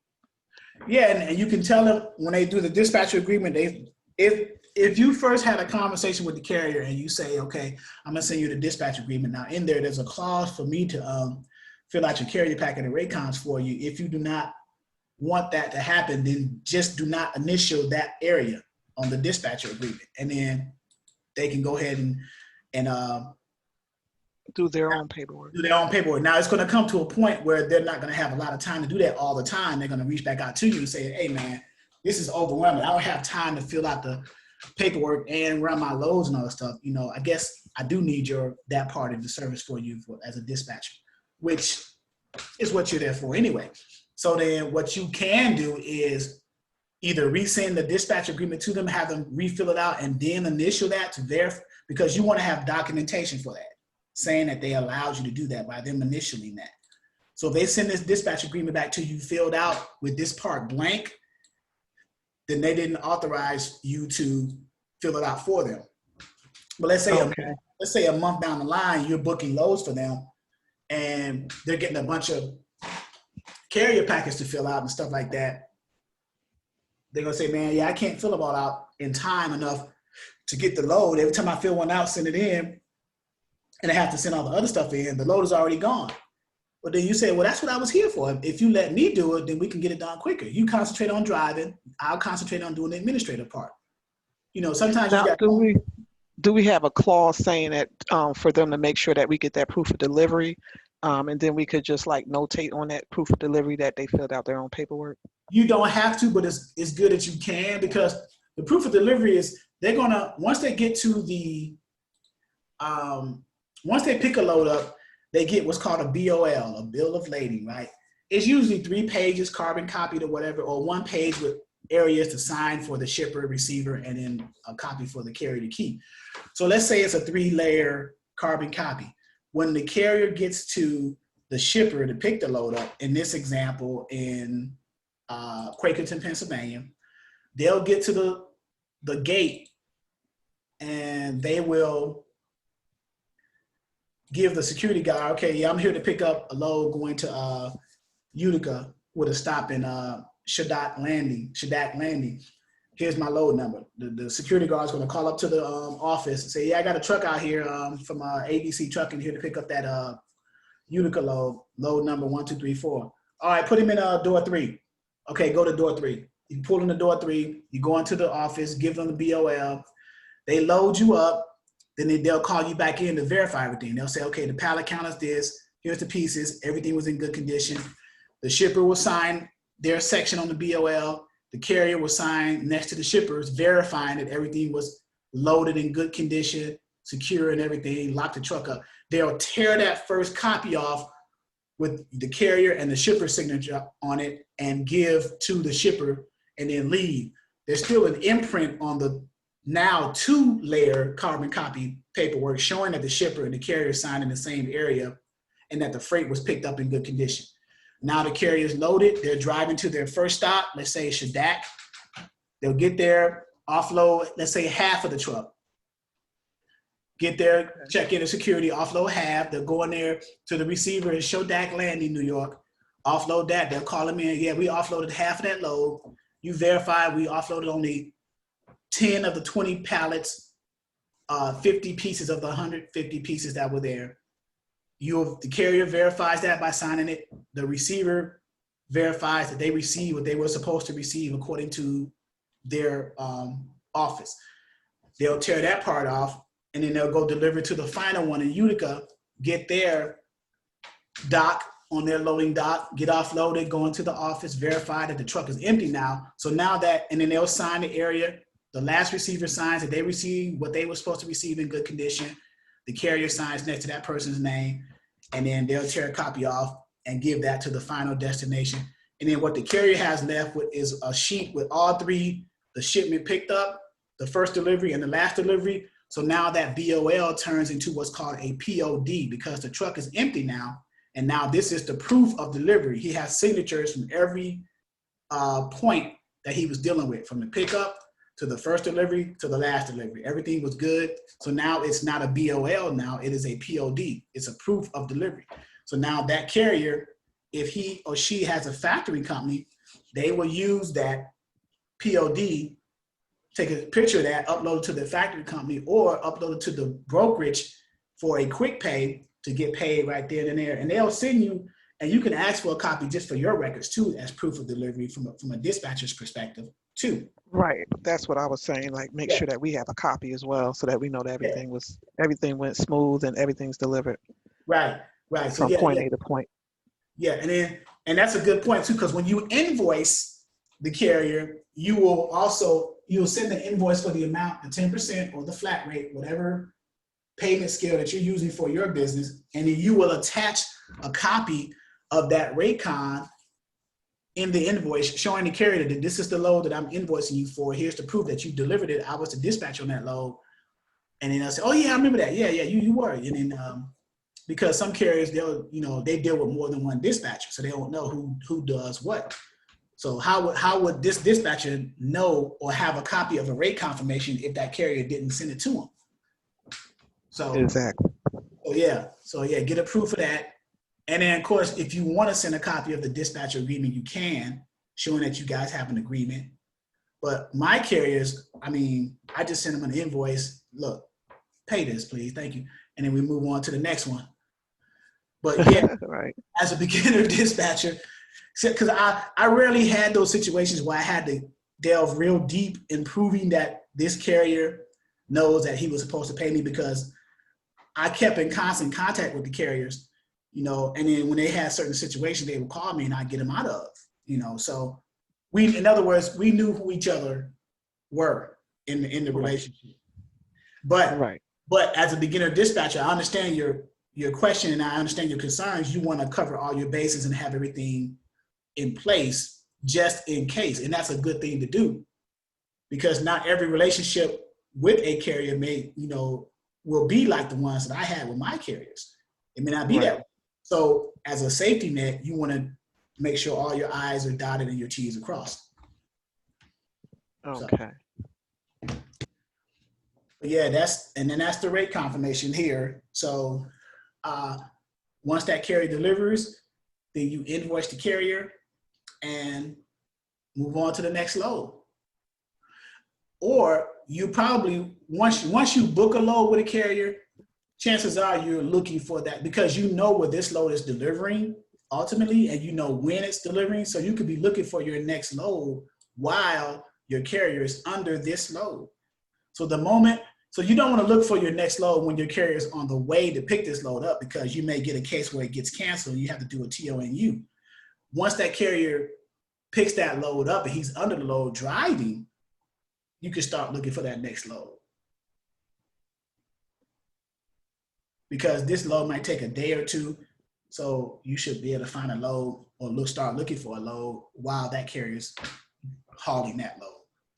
And that's the load planning part. You keep and that's the concept of keeping your carrier running. So the more you get carriers who like to stay on the road a lot, 2 and 3 weeks out at a time, you can book loads out like that. And it gives yourself a few days to plan loads for your other carriers. So say you get a carrier, you book a load going from Pennsylvania over to Atlanta, Georgia. That's going to take a day or two to get down there. So once they get under that load, you could be booking their next load out from the data they get in Atlanta or within a certain radius of Atlanta to go out to wherever they want to go next. That's how you load. Right. So you can load plan for your carrier for a week or two, have their loads waiting on them when they get there already planned. And that's the beauty of dispatching like that, and building those relationships with those brokers that'll keep calling you back as your carrier successfully complete their loads for them. They're going to be sending you emails with all their lanes for you to try to meet that capacity for. So. Gotcha. Any questions? And that's the workflow of dispatching, essentially. It's just, and we do have a feature where you some of the load boards you could do like backhauls and plan from there. You certainly can. I'm gonna give you an example of one. 123 load board is one of the best ones. So let's go put this same load into 123 load board. And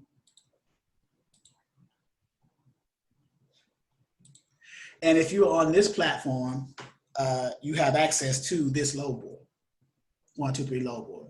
So I'll show you how to navigate this one. So close this, go to find loads, and it picked up in, he said Philly, right? Philadelphia within a certain radius. Let me make sure I spelled this correctly. Philadelphia, PA. And he wanted to go to, not Canada, but New York, like Rochester or Syracuse. So what did I put last time? Syracuse? Utica? Or Yeah, Syracuse, New York for a reefer. The equipment type is reefer. And I left everything else open, pick up dates and stuff. And I'm gonna hit search. So I got 58 loads, right? So with this load board, to get the rates, to show the dollar amounts, like some of them have posted amounts, other ones do not, they're blank. I click offer to bring the highest paying ones up to the top, put them in order. So that one load from Chop Tank, the earlier load, that one's hand over to Johnston, New York. But there was another one for Chop. It might be gone now because it's not on 123 load boards. A lot of load boards post similar loads. So here's one, Allentown to Tully, New York. That's $3.78. One pick, one drop. So this is a 1-and-1. One pick, one drop means you pick it up from one shipper, you drop it off from one receiver. That's what 1-and-1 means. One pick, one drop. So if you ever see that, that's what you'll know what that means. 1-and-1 or one pick, one drop. You might hear 2 and 3, 3 and 5, 3 picks, 5 drops, whatever. So you can negotiate higher rates. But this is paying $700. It's going only 185 miles. It's $3.78 a mile. That's high, right? But you mentioned backhauls, right? So on 123 load boards, you have a list of tabs. One of the tabs is backhauls. So it's 286 backhaul options. So you click this backhaul. Let's say you took this load, or your carrier want that load because it's picking up close to Philly in Allentown and it's going to an area close to Syracuse, 18 miles, Tully, New York. So it's within his requirements. It may not pay as much as he want, but if you run it by him, he say, okay, I'm gonna go ahead and take it. I'll go ahead and knock it out. $3.78, $700, I can buy some fuel. So he takes that load. But now he wants a backhaul somewhere that's paying decent. It doesn't matter where. He just wanted to get over there to see family, and then he wants something out of there later on. And you have carriers that say that. They'll go to places just to get close to family, to visit them while they're in town. Or they may be wanting to go somewhere because they know loads coming out of that area. They may know a broker over there that has some good paying loads. You never know the circumstances. But when they tell you one, that's fine. Here's one going straight to Rochester. That's what he wanted. Syracuse, Rochester. So Rochester from Syracuse is 73 miles. So he said Syracuse or Rochester. So, but this one's going to Tully. So you said backhauls. So here's the backhaul tabs. We click backhauls. So now here are the 5 backhaul options. So you got 93 loads. That's how you read it. 93 loads that are backhauling from Tully, New York, directly back to Allentown, Pennsylvania. There's 93. So if he said he wanted something going back to Allentown because he wanted to grab another load, another $700 load, because he can do this in one day, 185 miles. So he can do 2 loads and make $1,400 at least going from Allentown to Tully one way. But then the backhaul may pay some extra hundreds of dollars. So he may make close to $2,000 in one day going back and forth. But from Tully directly back to Allentown is 93 loads. From Tully, New York, the city of Tully, New York, to the state of Pennsylvania, anywhere in the state of Pennsylvania, not Allentown, but anywhere, is in the state of Pennsylvania, 52 loads. And then from Tully, New York, anywhere in the country, there's 286 loads. And then from the state of New York, not just Tully, but the state of New York, anywhere, to the state of Pennsylvania, anywhere, any city in the state of Pennsylvania, there's 41. So that's how you read that. And then from the state of New York to anywhere in the country, any state, there's 258. So you have all these backhaul options there. So it depends on what your carrier tells you that you decide which backhaul feature that you're going to select. And it gives you your estimated mileage. So going from Allentown to Tully, you're paying $82.77 in diesel fuel for 185 miles. So that's the backhaul feature. So it'll probably be good starting out to use 123 load board as a load board because it provides good backhaul features in here too for you. So if we pick one of the scenarios and see what type of loads that they have for backhaul, you can get an idea of how much money you can produce for that carrier running back and forth. So let's say he wanted to come out of Tully, New York and go to anywhere in the state of Pennsylvania, not just Allentown. So right, the second one down, which is 52. So I'm gonna right click that, open it in another tab and see those coming out of Tully, New York, going to anywhere in the state of Pennsylvania. Any questions about this so far?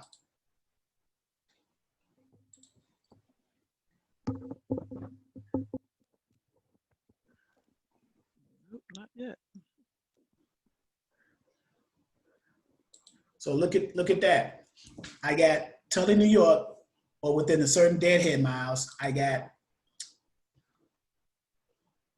one in Lowville, New York, which is 75 miles from Tully, but it's going to Allentown, Pennsylvania. 200 something. It's paying $949, 292 miles. So it's going back. You got to go 75 miles out the way from Tully to pick it up in Lowville, but it's going back to Allentown, Pennsylvania, where you had originally took this load. So you got 700 coming to Tully, then you drive 75 miles down to Lowville to pick up one that's going back to Allentown for $949, 200. So you just essentially back and forth. So you went 185 miles down and then 292 back up. You could do that in one day. So you made 700 plus the 949. You made plus, not times, 700 plus, so it's like 1649 in that one day going back and forth. Because 185 miles plus the 292 is 477. Now, some carriers may try to do that twice in one day because they may try to drive past their hours of service, or they may pick up in Allentown and then hold the freight while their hours are reset and then finish that the next day. So if you do it twice, 1649 in a day or a day and a half, then you just made $3,200, $3,300 in 2 days. So in 4 days, you double that. This is for the carrier now. You double that in 4 days, you made that, and then you add another day for the 5th day, you add a 1649 because you can do it one time. And so in a week, that carrier could have made $8,245. That one carrier running this load back and forth, the backhaul and the other load. Now you charge 10% for that one carrier. You just made $825 for the week for that one carrier. Imagine if you put 2 more carriers, right? $825. You got 3 carriers, all of them reefers, all of them running the same lane because you know that that's a good broker. They keeping them running, they paying well. So you got 3 carriers at $825 doing that run, and that's how you do it. You find one good lane, and then you find equipment types for that lane, and you keep carriers in that lane running. So now for you, you got $825 times 3 carriers a week, $2,475, and you only got 3 carriers running that lane with backhaul. You see how that works? Okay, so that's when they say dedicated lanes. So that lane it could be, yeah, for those drivers. Yeah, it could be dedicated. Yeah, it could be. Yeah, back and forth, going down and then back up. Because once you book that load with that broker, you say, well, how often? You should start that conversation with the broker, especially starting out, like Allentown going to Tully, how often do you guys run these loads? Oh, we do these daily. Okay, and then when you get to the backhaul load going from Lowville back to Allentown, how often do you guys do this? Oh, we do these daily. Okay, well, damn, I'm gonna send my carrier back and forth in these lanes. I can make you $3,200 in 2 days, or in 5 days, I can get you $8,000. What carrier in his right mind? And you running less than 477 miles back and forth, and you for 5 days a week, and you're making 8,220. What is that? 8,245 in a week, right? In a reefer load, and you're doing 1-and-1s, one pick, one drop, right? One pick, one drop, 1-and-1. That's what it said. Let's go to the load. Yep, 1-and-1. Come on, right? That's Now, great. for example, like that type of load, would they run that daily, Monday through Friday, or do they still want them to run Saturday and Sunday too? Well, most Have you ran? brokered loads are during the week. You have some loads that runs over the weekend, which is even more. That's gravy even more, because most carriers they're resting on the weekend doing their 34-hour reset. Other carriers are on the road on the weekend, and they're pushing. They're making that money. They may do their 34-hour reset in the middle of the week, like on a Wednesday, Thursday, and then start off Friday through the weekend. So in any case, you're still working 5 days a week. It may not be Monday through Friday. It may be Monday, Tuesday, Wednesday, and then take a break Thursday and Friday, and then do Saturday, Sunday. So it depends on how the carriers do their resets. But you got 3 carriers running that same lane with backhaul, and you're making $24.75 a week. So you take that, and that's 3 carriers times 4 weeks in a month, $74.25 times 12 months, and this is gross, right? 12 months a year, so that's 89. So say you add another one. Say you do 4 carriers. So say you can handle 5 carriers. You probably could handle 5 carriers if you're putting them in the same dedicated lanes. There's not much work for you to do now. They're already set. They know where they're picking up. They know where they're delivering. They know where they're picking up the next one, going back to the same place they picked up before. So they know what they're doing. That's called load planning. This is an example of load planning. If you can put your carriers in good paying lanes for whatever equipment type, and if you discover that this is a great paying lane for this equipment type, why not get another carrier under a dispatch agreement, or 4 more carriers under a dispatch agreement with the same equipment types, and keep them running? Now you just found yourself a niche. Reefers. Now, do you think myself individually, like an individual dispatcher, can handle 10 carriers per day? Try 5 first, especially if you got them on dedicated lanes.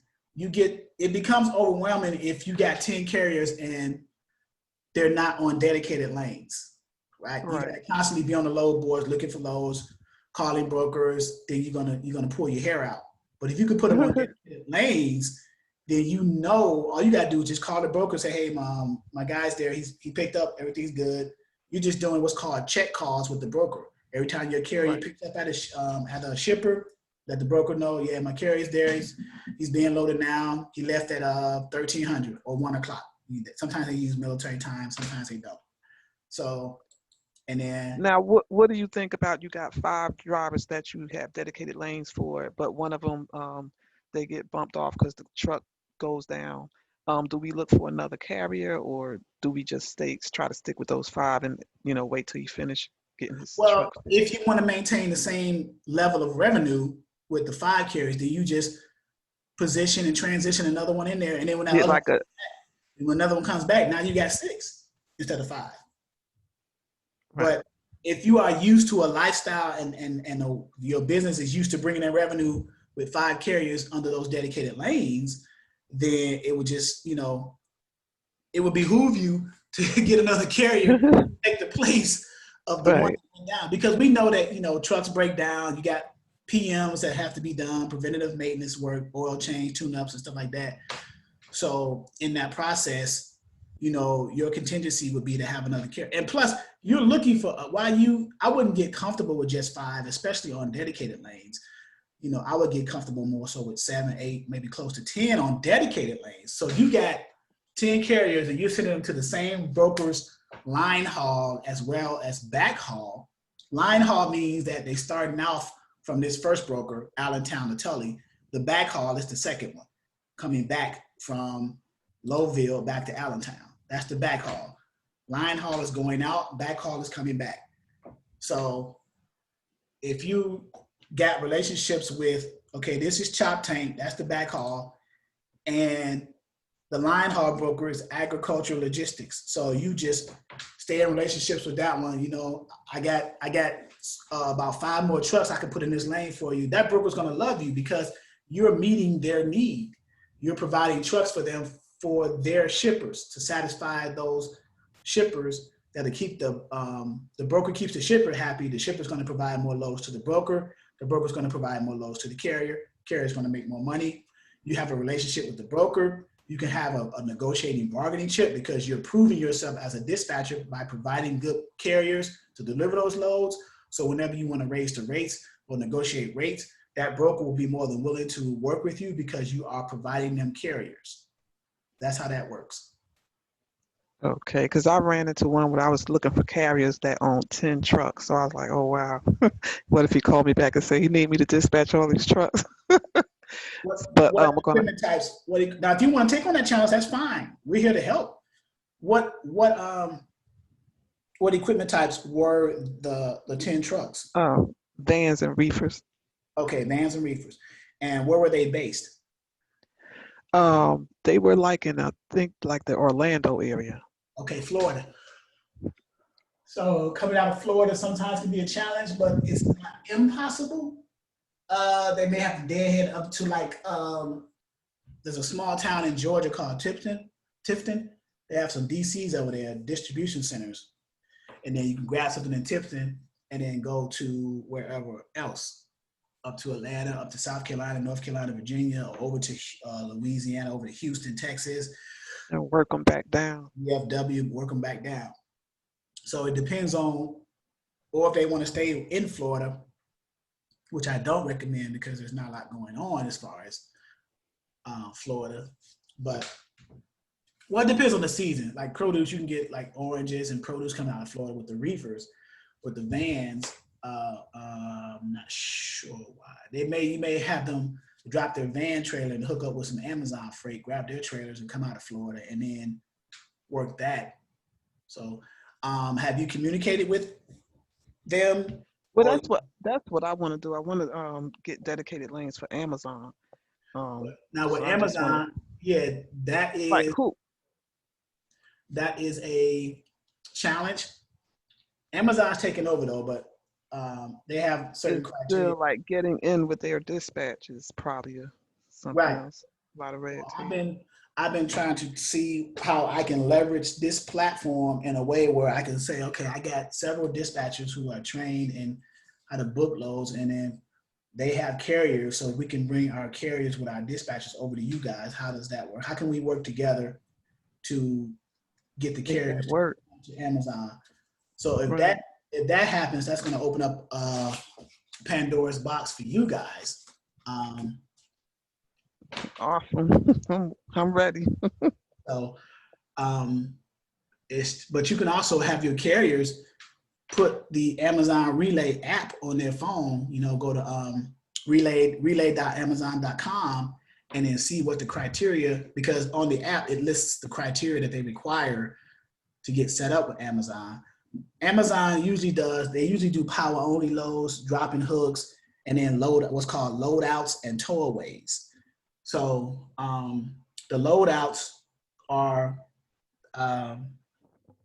loaded trailers. They pick them up from one location and take them to another location, right? And then they do the power only loads where you leave your trailer at home and you just haul Amazon trailers all over the place. Or if you want to commit your trailer and truck, your carrier's trailer and truck to Amazon, from what I'm hearing, they require that your trailer be wrapped with their Amazon logos and stuff. I feel with me, I would not go that route because I'm not just hauling Amazon loads. I want to haul other loads too. I'm just not exclusive to Amazon. So I wouldn't agree to have my trailer wrapped with Amazon stuff unless I want to work with them. If they're paying me enough to work with them exclusively, then I don't have a problem with that. But otherwise, I'm hauling those other people too. So, and also too, if you wrap your trailer with with Amazon logos, then they're going to require what's called an exclusive use agreement. In other words, you can only put their freight in your trailer. Exclusive use, that's what that means. Exclusive use. You can only put certain companies' freight. And even when you deal with other brokers and you booking loads, they may have an exclusive use clause in there. You can only put, while you're transporting their freight, you can only put their freight on that trailer. Even like if it's a partial load on a flatbed, you cannot put another partial from another company on there if it's an exclusive use load. So make sure if you're dealing with flatbed loads and you got a partial load, but it's paying good and you want to grab something else on the way, that it doesn't say exclusive use agreement on the Raycon on the agreement. So if you see that term, that's what it means. Exclusive use means you can only put that company or that broker's freight on that trailer. So, all right. Any other questions? I think we've covered a lot. Now, for those of you who signed up today for the seminar and paid that price for the seminar and are considering the ongoing training, the price you pay for the seminar can be rolled into the price of the ongoing training, which you'll have access to load boards, back office tools and resources and things like that. The purpose of this seminar was to give those who are non-members of the ongoing training access to content and an understanding and an overview of the workflow of being a dispatcher and some of the things that's involved in that from a dispatcher's perspective, and give you a high-level overview. There's a lot of content. I sent a lot of information to you guys, ebooks and everything like that. You can also subscribe to the YouTube channel, join the Facebook group, Dispatcher 101, things like that. So let's see, we'll be able to go back and look at this. Yes, I'm recording this as we speak, and I will put it on the YouTube channel as marketing, as well as in our group here. We have training videos that we put in our back office for our members. I'm deciding if I'm gonna put this in here as well. So we have, and they're grouped by months. So November, December, and things like that. So, and there's several videos for each month. I have over 101 videos on the YouTube channel. And a lot of it is repetitive, but that's good because, you know, experts are those who've mastered the basics. So once you get the basics down, you'll be able to transition. And when you get to load planning and being able to keep your carrier running under dedicated lanes, you're pretty much an expert because the basics are covered. You already know how to book a load. You know how to go on the load board and find the loads. You know about the rate confirmations and things like that.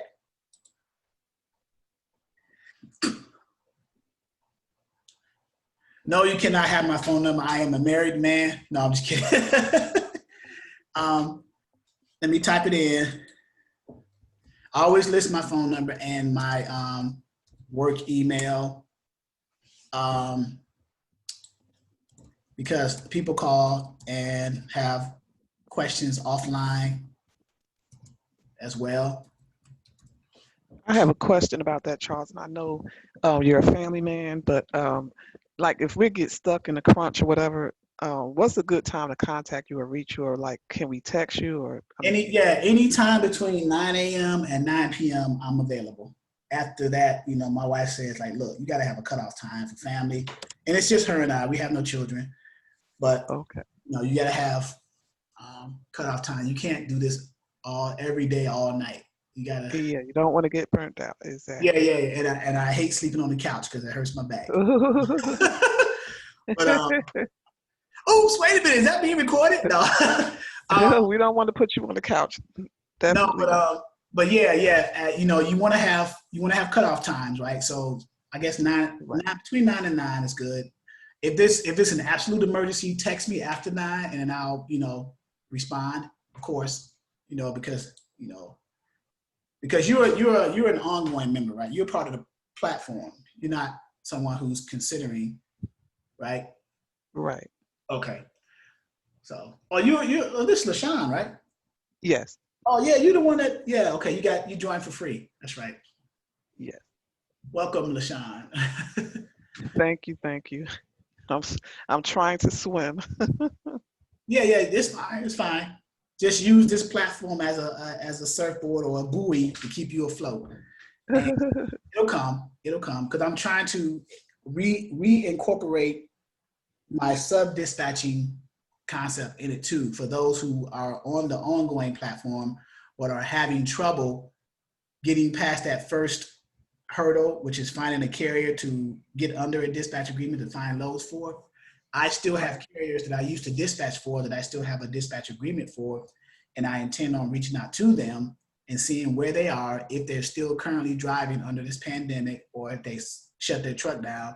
If they are driving, if so, where they are they looking, do they need me to come back in? Because I have a team of dispatchers working with me that can, book loads for them and go from there. So if that opens back up, and then also too, I'll probably also call fresh carriers and start off fresh and then start assigning them to enrolled subscription-based members who are new at a 50-50 commission split. And then as you gain more experience being as you grow and finding them loads on a regular basis, that commission split will change to 70-30. In other words, you keep 70% as a dispatcher under Exodus, and then I get 30%. Because they're my carriers. You just find the loads, book the loads, send me a copy of the rate con. You keep one for your records too. Send me a copy of the rate con, and then I invoice them. And then once they pay me, I'll either Cash App, PayPal, Square you your percentage. So, Okay. So yeah. Okay.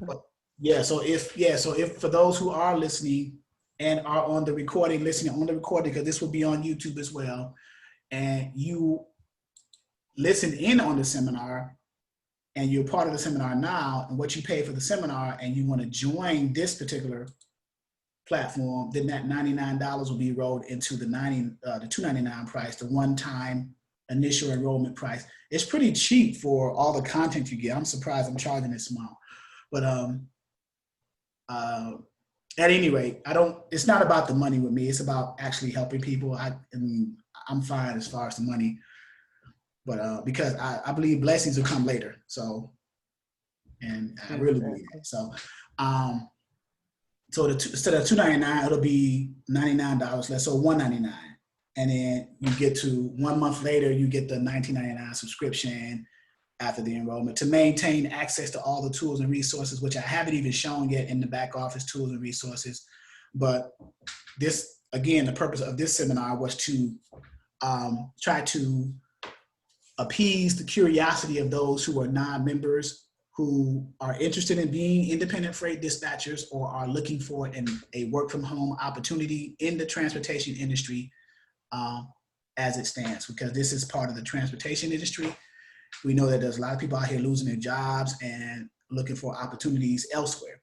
The transportation industry seems to be one of the industries that is pandemic proof.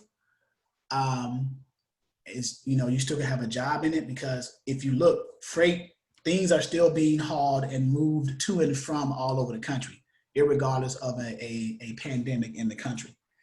Stores are still open, people are still going shopping, so things have to get transported somehow. So we found a niche or an area in this market, or in this industry, I should say, to create a business out of, namely dispatching or freight brokering or starting a trucking company.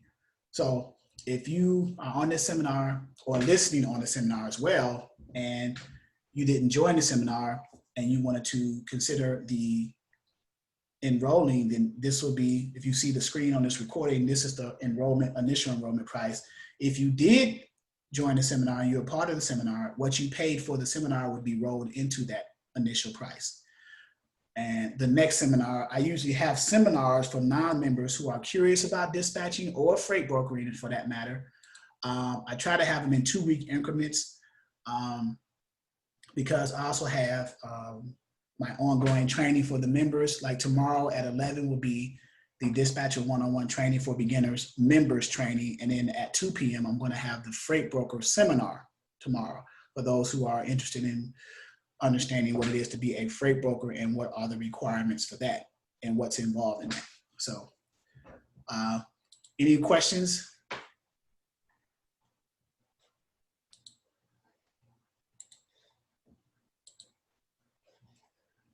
All right. No questions? Big wheels keep on turning. Not yet. All right, everyone. Well, this will be on the YouTube channel. And let me go to the YouTube channel. For those of you who haven't subscribed, Danielle said, thank you, great class. Tell your friends.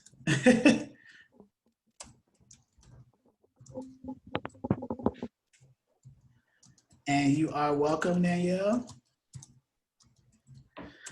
And let me go to the YouTube channel. So if you go to YouTube and you type in the search bar, Dispatcher 101 training, Dispatcher Training 101 or Dispatcher 101, hit enter. You'll come down here to Exodus logo, Exodus Logistics, Dispatcher 101 training for beginners. Click that, you can subscribe there. And all that, if you notice, I'm gonna go back. You notice after that, look, all this is me.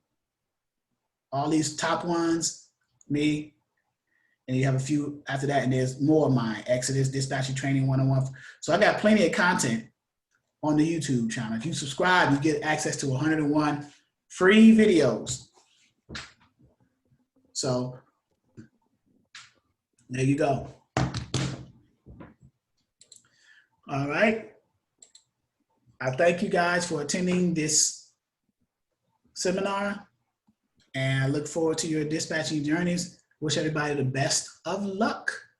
All right. Well, thank you so much. It's been an awesome seminar. Really enjoyed and very informative. I try to give you guys what I can when I can. So, all right, guys. Oh, I like this picture here. God is love, sunshine. Thank you. Well, God bless you. Thank you so much for everything. And I feel that I could swim a little better now. You know, take this information, take everything and let it soak in and keep it moving. There you go. Get those trucks loaded. There you go. All righty. And I'll see you tomorrow because you're on the, well, maybe I'll see you tomorrow in the 11 a.m. training. Yes. Okay. All righty. All right. Thank you so much, Charles. Have a blessed day. Rest of your day, be blessed. You too. Enjoy your weekend. Okay, everyone stay safe and blessed.